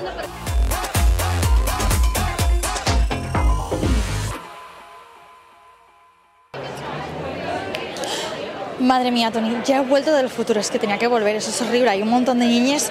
Mira, es que ya se me está pegando hasta la manera de hablar del futuro, de verdad, me voy corriendo a redacción porque tengo que contarte un montón de cosas. No te puedes imaginar quién es el presidente del gobierno. Voy corriendo. No lo queremos ni imaginar quién va a ser el presidente del gobierno. Yo prefiero no pensarlo. No, sí, aún nos queda un año, hijo. Hemos visto muchos amigos allí, mucha gente. Un montón, gente muy guapa, hombre. Nacho era guionista cuando yo estaba en 7 vidas. ¿Sí? Sí, sí. Qué buenos recuerdos aquello. Sí, no, ¿Tienes Nacho... una collejita? ¿Lo echas de menos? Sí, dame. Una collejita. Venga, haz de Amparo Garo. Ay, pobre, bueno, siguiente tema. Estábamos hablando... Hay que recordar lo de la ley de derecho animal, que aquí somos muy animalistas todos, la verdad, y todos tenemos y mujeristas mascotas, incluso también. Pero claro, que pegar a una mujer tenga menos condena que pegar a una mascota, todos los jueces han salido como locos. Pero he averiguado algo, y si el que recibe su nombre en lugar de una mujer... Entonces no. 3 meses. 3 meses de Pues me voy a poner las botas ahora mismo. Que tú ahora mismo eres feliz, pero lo van a cambiar, es lo mínimo que pueden. Pero el problema es que, a ver, os lo va a explicar Ana Obregón, que como es bióloga, claro. Pues para que lo distingáis. Vamos a ver, si tú pegas a un perro, tienes entre 3 meses y 18 meses de cárcel, ¿no? Sí. Si pegas a una mujer... Tienes entre 3 meses y 1 año de cárcel, por eso 12 meses. Pues con esto lo que va a pasar es que todas las mujeres van a ir al juzgado diciendo soy una perra, para que les caiga una condena más grande a los maltratadores de perros, de animales, de focas, de lo que sea. Estamos arreglando el problema estupendamente. Yo creo que... Anita, ¿cómo haces eso? Era broma, ¿no? Bueno, pero hay quien decía que nos esperan unas semanas muy entretenidas, porque hemos pasado por todo lo que hemos pasado estos días, pero claro, es que queda ahora protección animal, queda la ley trans... Mira, yo vi el telediario esta semana, después de lo de Irene Montero y los pucheritos en el Congreso, le dedicaron a eso 9 minutos. 9 minutos es y a mucho, la sedición 2 segundos. Te lo he dicho todo. Claro. Lo que nos espera es eso.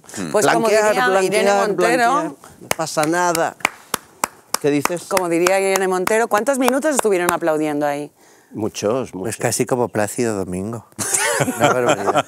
Estás comparando Plácido Domingo con Irene Montero. Bueno, de momento hay una cosa que nosotros en el campo siempre hemos sacrificado a los perros.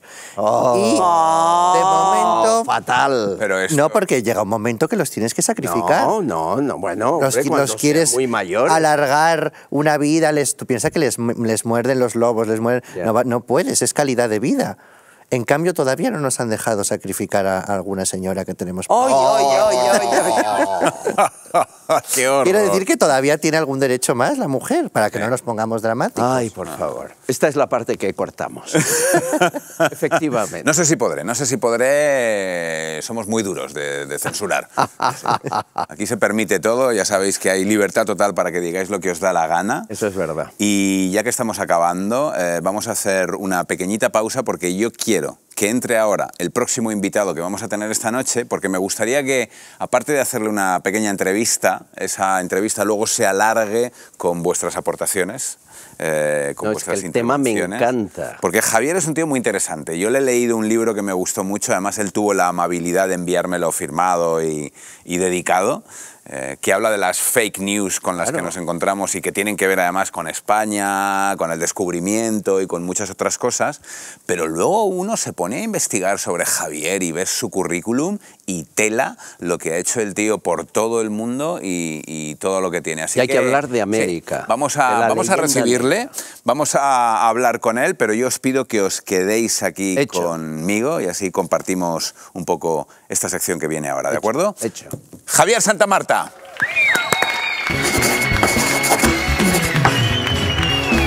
Bueno, ya estamos de vuelta. Muchísimas gracias, Javier, por estar aquí. Un placer, por favor. Javier tuvo el grandísimo detalle de mandarme este libro, dedicado y todo, para que vean ustedes, que es tercera edición, pero ya vais por... No, va para la quinta ya. Para la quinta ya. La edición sale ahora además ahora con el nuevo año ya en edición de bolsillo, está también en audiolibro, que además lo he locutado yo, con esta voz maravillosa. Esa voz, que me ha dado. No vas a locutar. Pero vamos, y la verdad que está muy bien, yendo muy bien porque, bueno, hay muchos libros al respecto, muchos libros de historia, esto se está poniendo de moda. Sí, pero esto está contado desde un lado que a mí me gusta mucho, con mucho sentido del humor, divertido, ameno, gamberro, y eso ayuda mucho a que la historia con humor entra mejor. Yo creo que sí, porque es que parece que tiene que ser, o sea, divertido no tiene por qué no ser falta de rigor. Sí. O sea, ser de una cosa divertida, pues puede ser una cosa amena, incluso además me pongo muy pedante citando a Horacio, riente quid vetum, de esas cosas, bueno, que se puede decir la verdad perfectamente riendo y de esa manera hace que también mucha gente que a lo mejor pues no se va a comprar un ensayo estrictamente, tal, pues le entra curiosidad. Cada capítulo luego tiene su bibliografía con historiadores y dice, oye, pues mira, quiero saber más sobre los Borbón, sobre los Austrias, sobre Felipe II, sobre América, y entonces, pues bueno, pues eso es lo que tenemos que hacer los divulgadores históricos. Hablas de varias cosas que me interesan especialmente, porque a mí me ha interesado mucho últimamente por el trabajo donde estaba y tal, todo el tema del descubrimiento y toda la leyenda negra. Ha habido gente, empezando por Elvira Roca y luego los documentales que hemos visto últimamente y tal, que han hecho ya un gran trabajo. Pero luego hablas también de España y el mar, que a mí es un capítulo que me interesó especialmente, de España como concepto y de cuándo empieza, porque hay quienes nos quieren vender que acaba de empezar hace nada, 78. Hace nada. Según Corral, con 78. De los Borbones, que luego hablaremos con alguno de los colaboradores de este tema. Pero luego hablaremos de estos temas, porque luego ha habido una cosa de Javier que me ha interesado mucho y es toda su experiencia previa, ¿no? El trabajo que tenías en todo lo que tiene que ver con manejo de las crisis humanitarias, aparte de tus estudios. Pero ¿cómo te dio por entrar ahí? Pues de la manera más tonta. Yo la verdad que estudié política, sociología, tenía compañeros maravillosos como Juan Carlos Monedero. Juan Carlos, un abrazo. Y bueno, ¿cómo era Juan Carlos como compañero? Claro, me lanzas este caramelito y yo tengo que cogerlo. Pues igual que ahora. Igual que ahora. Eso es una persona consecuente, no sé, vamos.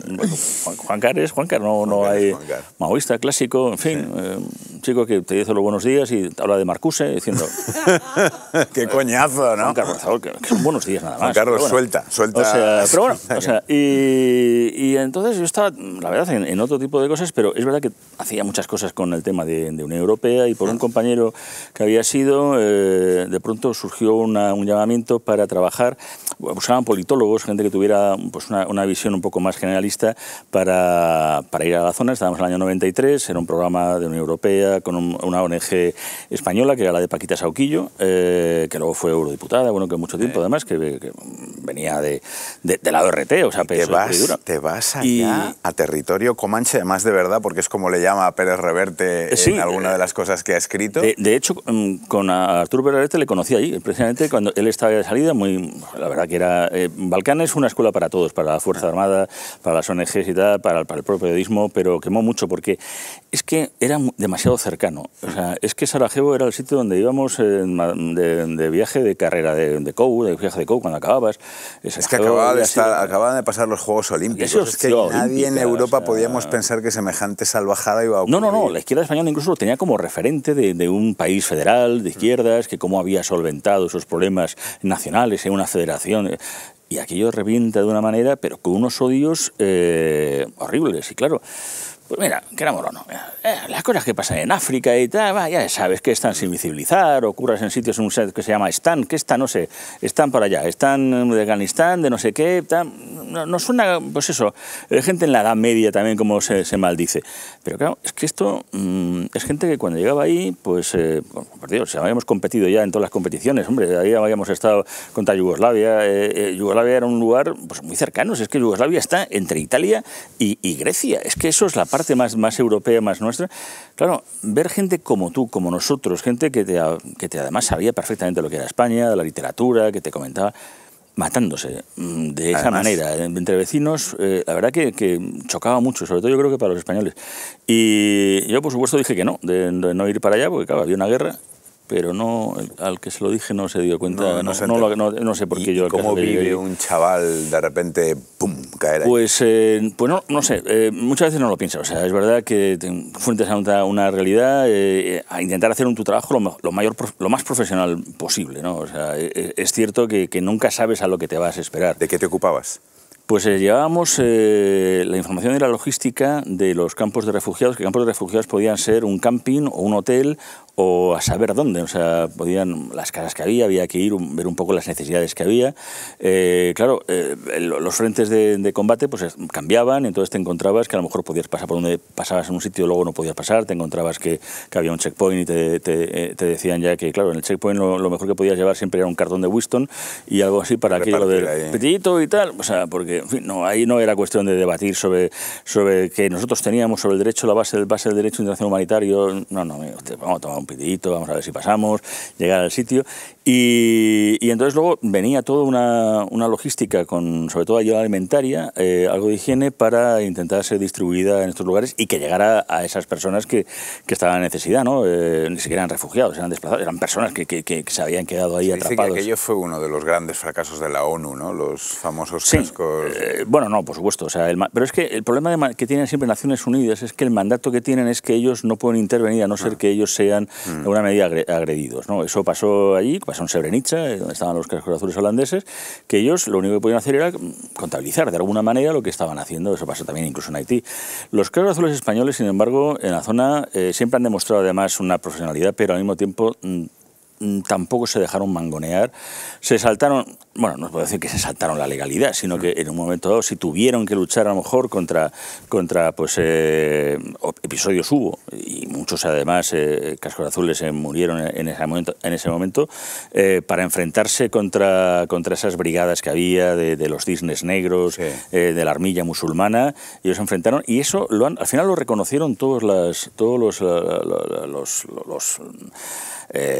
tanto los herzegovinos croatas, los bosnio-musulmanes, los serbo-croatas, todos los que estaban en contienda, al final tuvieron un gran aprecio hacia lo que eran las Fuerzas Armadas españolas. Eso es una cosa que luego España tuvo también una gran labor de reconstrucción. Pero todo Mostar, por ejemplo, fue un momento dado en que el puente, que además el colgante que se hizo, bueno, ahí estaban las agrupaciones, empezó la Canarias, la Galicia, la Málaga, y empezaron... Pero cuando luego se va a construir, o sea, se reconstruye el gran puente de Mostar, que es un poco el símbolo de lo que fue aquello, Inglaterra manda al príncipe Carlos, desde el Reino Unido, o sea, el Reino Unido manda al príncipe Carlos, Francia mandó también un primer... Nosotros mandamos a Ley de Pajín. O sea, ese fue el alto nivel de representación en un lugar donde España llegó a tener y tiene una plaza de España. O sea, hay un lugar con un monolito, además, en recuerdo de las agrupaciones y de todos los caídos sobre España. No sabemos vendernos, seguimos sin... fue muy parecido a lo que ocurrió, curiosamente, eso lo conté en un primer libro, la primera misión internacional humanitaria de las Fuerzas Armadas fue en Vietnam, en el año 67. Estuvimos en Vietnam y esa agrupación, la agrupación de voluntarios, que empezaron 12 personas, al final en total fueron 30, cuando llegaron les dijeron, ¿cuántos sois? Volveréis la mitad. Eso lo dijo un sargento norteamericano. Volvieron todos. Fue la única agrupación militar, o sea, que fue reconocida por el Vietnam, por el Vietcong, por Estados Unidos. Hubo un puente España, aquello fue increíble. Aquí no se les dio ni una medalla. Aquí llegaron en el año 71 y ni siquiera se les reconoció y tenía un reconocimiento como tal. Pero bueno, esas son nuestras Fuerzas Armadas, que han estado haciendo esas labores en Irak, en Afganistán, en el Líbano, lo siguen haciendo en el día a día y es una pena que no se conozca. ¿Y África? ¿Cómo te tocó África? Porque, como tú dices, para nosotros era como más sencillo pensar en un conflicto como aquel en un país africano. El África negra, o sea, todo lo que es, por ejemplo, todo lo que fuera la crisis de Grandes Lagos, en Ruanda, Burundi, para que se hagan una idea, hay una película que además ganó un Oscar en Macedonia, que contaba además la crisis de los conflictos balcánicos, en donde hay unos tíos que están ahí leyendo en plena crisis de los Balcanes el periódico diciendo, hay que ver la que se ha montado ahí en África, ¿no? Ellos estaban matando también. Pero es que es verdad, en un solo fin de semana mataron a 200.000 personas, se calcula, a machetazos, en un fin de semana. ¿Estás hablando de Ruanda? De Ruanda. Es que lo de Ruanda, yo te digo, lo de Ruanda, o sea, eso fue una cosa tremenda. O sea, compañero de Málaga, maravilloso, que le tocó ser relator de Naciones Unidas, acabó en un tratamiento psiquiátrico y psicológico importante, porque es que lo que se veía no era normal. O sea, la verdad, estamos sábado por la noche, la verdad, esto es para tomarnos una copa, pero de las cosas que ahí veían los cooperantes, los trabajadores humanitarios, las cosas que estaban en el día a día de los informes, era de no creer, era de decir, paren el mundo, o sea, porque al final era decir, pero ¿cómo van a haber hecho estas salvajadas? ¿Cómo se puede el ser humano hacerlo? Pues sí, se hizo. Tú tienes un libro además o un trabajo hecho que es cómo ayudar al que ayuda, que supongo que tendrá que ver con este tipo de casos también, ¿no? Porque claro, a uno le afecta. Le afecta.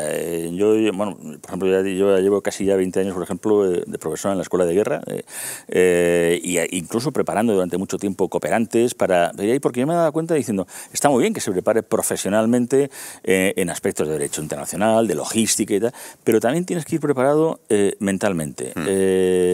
Por ejemplo, hay países, en Bélgica, que los cooperantes cuando vuelves tienes que estar obligado 3 meses por ley a un psicólogo, a un psiquiatra, pero aquí eso, ¿quién ayuda a los que ayudan? Aquí no, eso se ha olvidado. Estuve trabajando con los psicólogos del Gómez Ulla, militares, porque nos rompemos. Es que llega un momento dado que, por un lado, tienes que pensar, o sea, no involucrarte demasiado en aquello para que no te afecte de una manera en que acabes, vamos, como las maracas. Bueno, hubo un chaval que estaba trabajando con sus Balcanes, que era insumiso, no es que fuera ya objeto de conciencia, se involucró tanto porque lo haces, ves las cosas, que acabó alistado a la armilla musulmana a pegar tiros contra los croatas. O sea, porque es que lo necesita. Entonces, todo eso es algo que no hemos visto. Está muy bien el voluntariado, está muy bien eso de ser cooperante y tal. No, eso tiene que ser un trabajo profesional, con profesionales, bien pagado, bien remunerado de una manera acorde. Con una preparación. Y con una preparación para que luego además también se sepa que te vas a enfrentar a algo en el que tú no puedes ser parte del problema. Vas ahí como a hacer la solución. Incluso muchas veces yo siempre he dicho que aquello no hay crisis humanitarias, a no ser que es que las ONGs hayan tenido un problema. O sea, son crisis humanas, son personas que hay ahí, y lo humanitario es lo que va a resolver ese problema, ¿no? Y esa catástrofe humana que existe, esa respuesta humanitaria que es a la que viene, pero tiene que hacerlo no con buena voluntad, no con, ¡ay, qué buen rollito, venga, vamos ahí, kumbaya y tal! Pues luego se llegan a cosas absurdas de como no hemos preguntado lo que necesitan, se llevan cosas absurdas que luego no saben qué hacer. Cuando se hacen a lo mejor donaciones y tal, son cosas usadas. Yo recuerdo que tuvimos que dejar en un contenedor abierto para que lo robaran porque nos daba vergüenza. Porque yo digo, oiga, es que esto va para personas que serían refugiados, desplazados o personas que están puteados por una guerra, pero son seres humanos, no son, no sé, chusma y tal, diciendo, ay, mira esto, nos sobra, venga, va, tú, venga. O sea, ¿pero qué coño estamos haciendo? O sea, de esto es de lo que hablas en el libro Siempre tuvimos héroes y humanitarismo, ¿no? Supongo, de todo este tipo de cosas, pero luego tienes... Eso hablé más en otro que era sobre la cooperación civil y militar. Siempre estuvieron ellos, narré un poco lo que era las aportaciones que España había hecho en la historia, porque ya te digo que... Pero luego es que tienes otro en el que hablas de Siempre estuvieron ellas. Y hablas de mujeres interesantes en la historia, y me apetecía que nos comentaras un poco también antes. Sí, yo encantado, por Dios, que a un autor le pregunten sobre su obra, por Dios, estoy encantado. ¿Dónde se ha visto? Pero vamos a ver, si esto nos nutrimos del ego, no nos nutrimos de lo que nos llevamos de cada libro, es absurdo. Sí, pero porque fue a raíz de que en el de héroes, claro, hoy tenía que haber publicado el libro de Siempre tuvimos héroes y heroínas, claro, pero entonces en aquel momento dado, porque claro, decían, ¿pero qué pasa? ¿Y es que no hay mujeres, no hay heroínas? Yo sí, de hecho salen, o sea, y está la Duquesa de la Victoria, que en Madrid, pues el que pasa por Reina Victoria y ve, por ejemplo, un monumento que hay a Carmen Angolotti, pues nadie sabe lo que es, y todo el mundo pasa por ahí, con un hospital que está ahí, en un sitio muy cerca de Madrid, y cuento su historia y la de muchas otras personas. Pero a raíz de esto es verdad que me di cuenta y dije, bueno, pues vamos a contar un libro sobre mujeres de la historia de España, de todo tipo, no sé, la primera reportera de guerra, Sofía Casanova, que fue en la Primera Guerra Mundial, o Carmen de Burgos, la primera periodista profesional, pero también, no sé, las primeras mujeres que empiezan a estudiar en época de Amadeo de Saboya, porque quieren ser médicos y quieren ejercer, además, la medicina. O sea, es gracioso. Ahora que está de moda esta serie en Netflix de 1899 y tal, y hay una mujer médico y todo el mundo la mira raro. Yo digo, bueno, pues en 1872 había mujeres ya en España que estudiaban medicina. O sea, nos hemos adelantado en muchas cosas porque yo creo que, de hecho, curiosamente, antes de que viniera doña Yolanda, pero es que como empiezo yo es el prólogo, yo lo llamo matria. Pero porque somos un país matriarcal. España es un país donde la mujer siempre ha tenido una relevancia absoluta, una importancia tal que incluso se case o no se case, conserva su apellido, no como en otros países, donde votó antes que en Francia o que en Italia. Bueno, no hablamos que Suiza hasta los años 70 ni la mujer ni siquiera. Aquí ha habido muchas cosas en las que de estar orgullosos precisamente de la presencia femenina. Vamos a ver un reportaje que hemos hecho en la calle porque les hemos preguntado a los ciudadanos qué entienden, si es importante, qué entienden por historia y si ellos creen que es importante o no aprender la historia. Vamos a verlo. ¿Crees que es necesario estudiar historia? Sí, obvio. Todo lo que sea aprender es bueno y necesario. ¿Crees que es útil estudiar historia? No. ¿Por qué? Estamos viviendo hoy en día, ¿sabes? O sea, la única cosa que tienes que saber para ganar dinero hoy en día es cómo trabajar hoy en día, ¿sabes? Por supuesto. ¿Por qué? Porque si no vamos a repetir siempre los mismos errores. ¿Cree usted que es necesario estudiar historia? Sí, yo soy licenciada en historia. ¿Y qué personaje histórico sería? Montesquieu. ¿Crees que es necesario estudiar historia? Sí. ¿Por qué?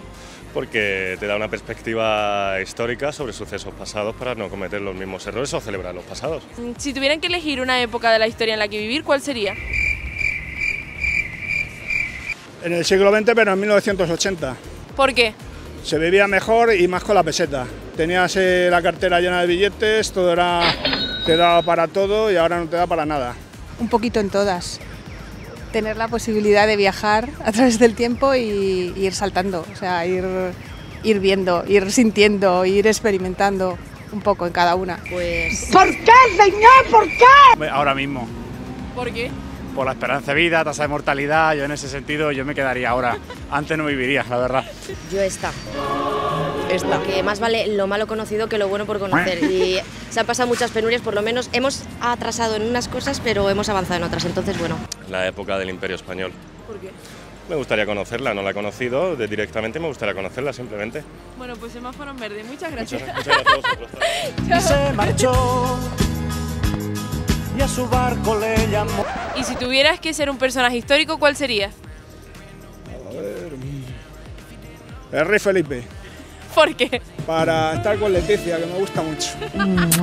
Yo, Francisco de Vitoria. ¿Por qué? Porque me parece el padre de Derecho Internacional Público y yo adoro a ese señor. De hecho, si la gente de izquierda supiera quién es Francisco de Vitoria, a lo mejor eran más católicos. Ay, Cleopatra. Cleopatra.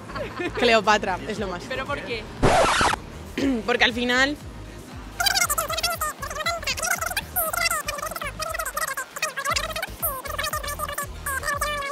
Vamos, una mujer con poder en época de hombre. Efectivamente. ¿Y qué personaje histórico sería? ¿Yo? Si pudieras elegir. Uf, complicadísimo. No lo sé, una mezcla a lo mejor de María Antonieta, que estaba loca, y Marie Curie, por compensar. Cristóforo Colombo. ¿Por qué? Porque es un explorador, al final. Juana de Arco. Gracias. Bueno, es interesante. Yo creo que todos tienen muy claro que es necesario aprender historia para que no se repita, ¿no? Sí, es un concepto... es una cosa tópica, siempre se dice, no, hay que saber historia para no repetirla. Da igual. La repetimos igual. Sí, se repite igual. Cuando todas las guerras que se producen, incluso la Gran Guerra, ahora que está de moda también, por alguna película de Netflix, se decía que era la guerra que iba a acabar con todas las guerras. Y luego hubo un periodo incluso entre paz que se hablaba, y eran los años 20, que eran los locos 20, y aquello fue eso, un punto final. De hecho, no, era un punto seguido, pero que es que esa Primera Guerra Mundial ya venía de la Guerra franco-prusiana y todo aquello venía, o sea, todo esto al final son derivadas que, lo que pasa es que siempre nos creemos muy adanistas y siempre nos creemos que nuestra época siempre es la más. No va a ocurrir o la que no ha pasado otras cosas. Pero... Oye, libro, Fake News. Hay varias cosas de las que hablan y yo quiero daros aquí entrada, compañeros, para que nos ayudéis a ir hablando de todos los temas. No sé si es peor dejar a Leire Pagina en Bosnia o que hayas trabajado con Monedero, me tiene preocupado. verdad es una cosa, sí, pero vamos. Son experiencias vitales. Oye, pero, a ver, hay un personaje del que todo el mundo me habla y parece que no la conocemos, Isabel la Católica, que en el 1500... De él hablas en el libro. Claro, en el 1500 acababa con la esclavitud, que obligaba a que fueran libres los esclavos indígenas que acababan de descubrir. Vamos, un personaje muy avanzado en su tiempo. Y aquí nadie reivindica esa figura. No, además siempre está con los tópicos de que si era una integrista religiosa. En aquella época todos los reyes y todo el mundo eran integristas religiosos. Claro. O sea, es que no, parece que aquí los demás eran... pero se adelantó mucho en su tiempo, creó ya una corte de mujeres, por eso la importancia también... Antes que Irene Montero. Antes que Irene Montero, sí. Con Beatriz Galindo. Ahí estaba luego estudiando Lucía de Medrano en la Universidad de Salamanca, que fue la primera mujer que dio una charla como catedrática, una cátedra en Salamanca. Todo eso antes, pues eso, de los topicazos que hay, porque ella estuvo muy bien preparada en conocimientos. Es verdad que ella no tenía que ser la reina, pero luego fue una mujer con mucho mando y cuando, por ejemplo, Colón, que llegó aquí con los indios, que venían como con esclavos por derecho de conquista, decía, no, si esos son súbditos míos, si esas son tierras propias ya de Castilla, ¿quién es el almirante para tomar por esclavos a mis súbditos?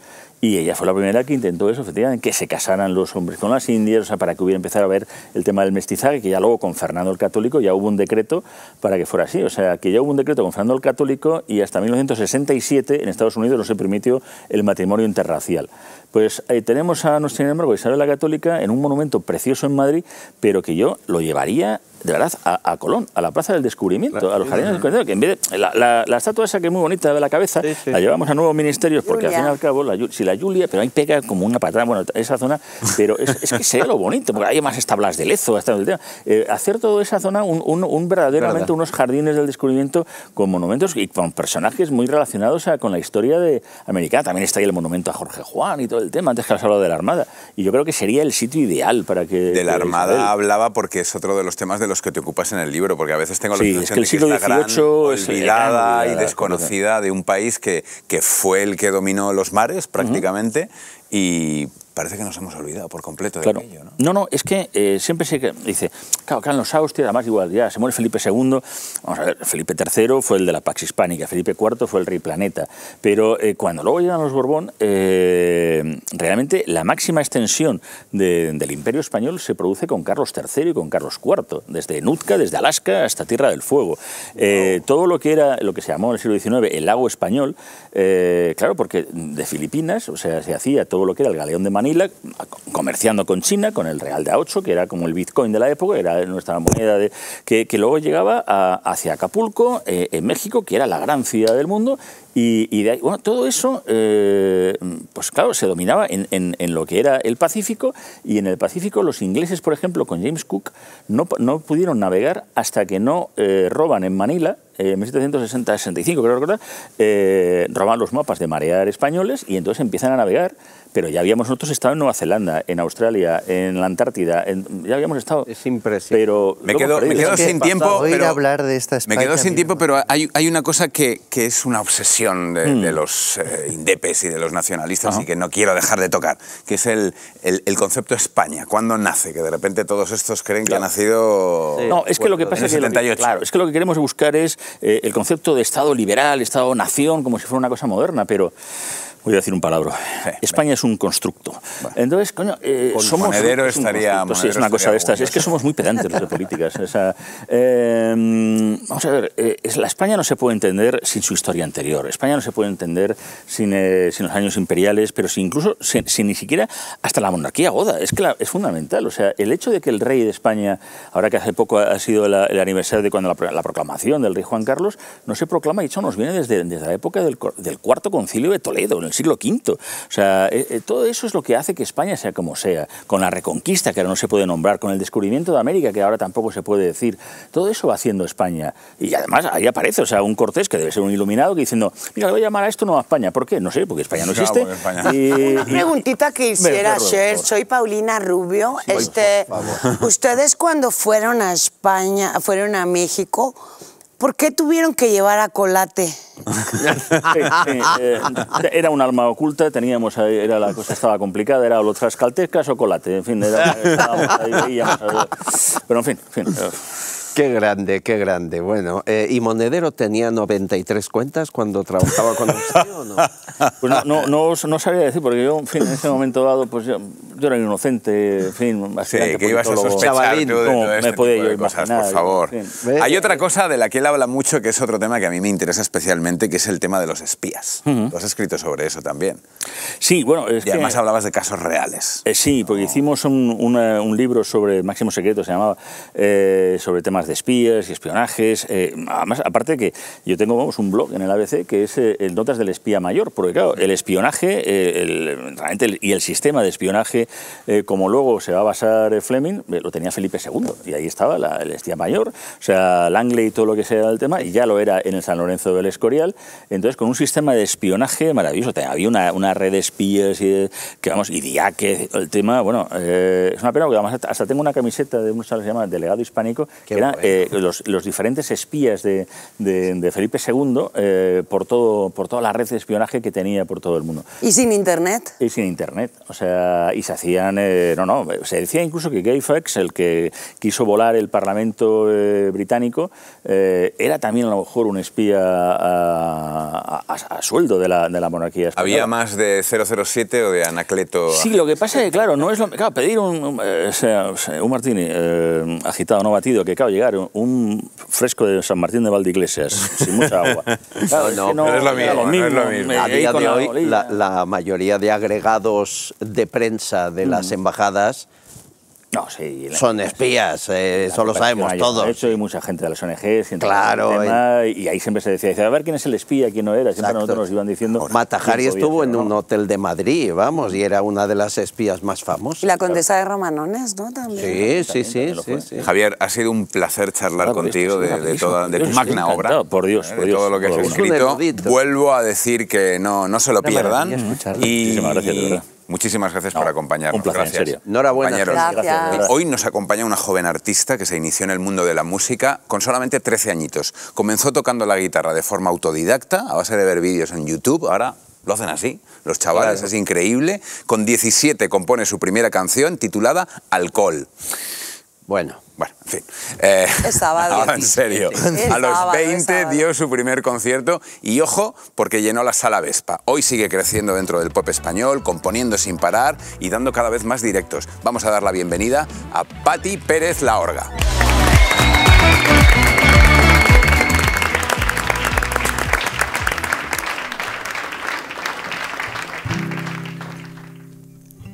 Y tengo tinta del boli en mis brazos, manchando tus manos, tatuaje robado.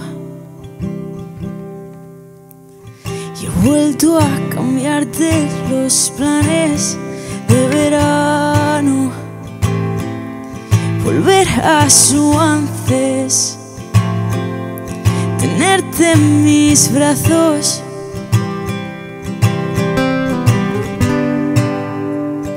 Ya no pido nada,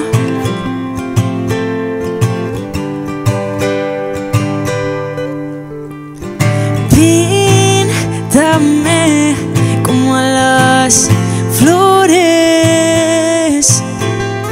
de un color muy cálido y verás que yo también puedo hacerte respirar, que yo también.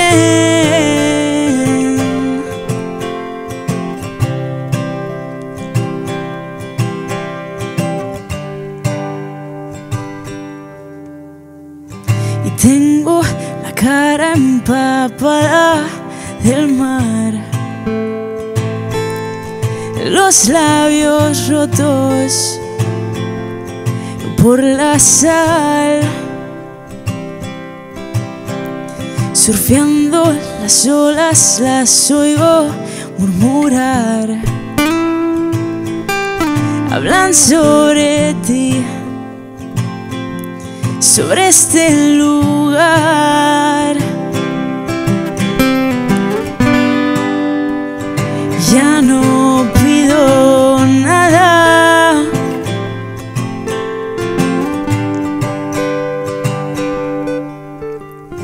píntame como a las flores de un color muy cálido y verás que yo también puedo hacerte respirar, que yo también.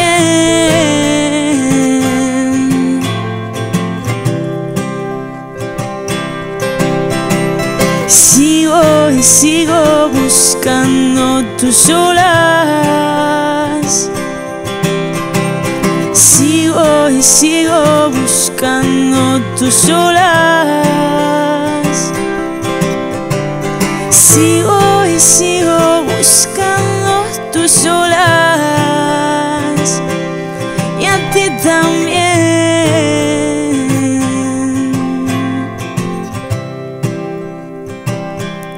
Y a ti también.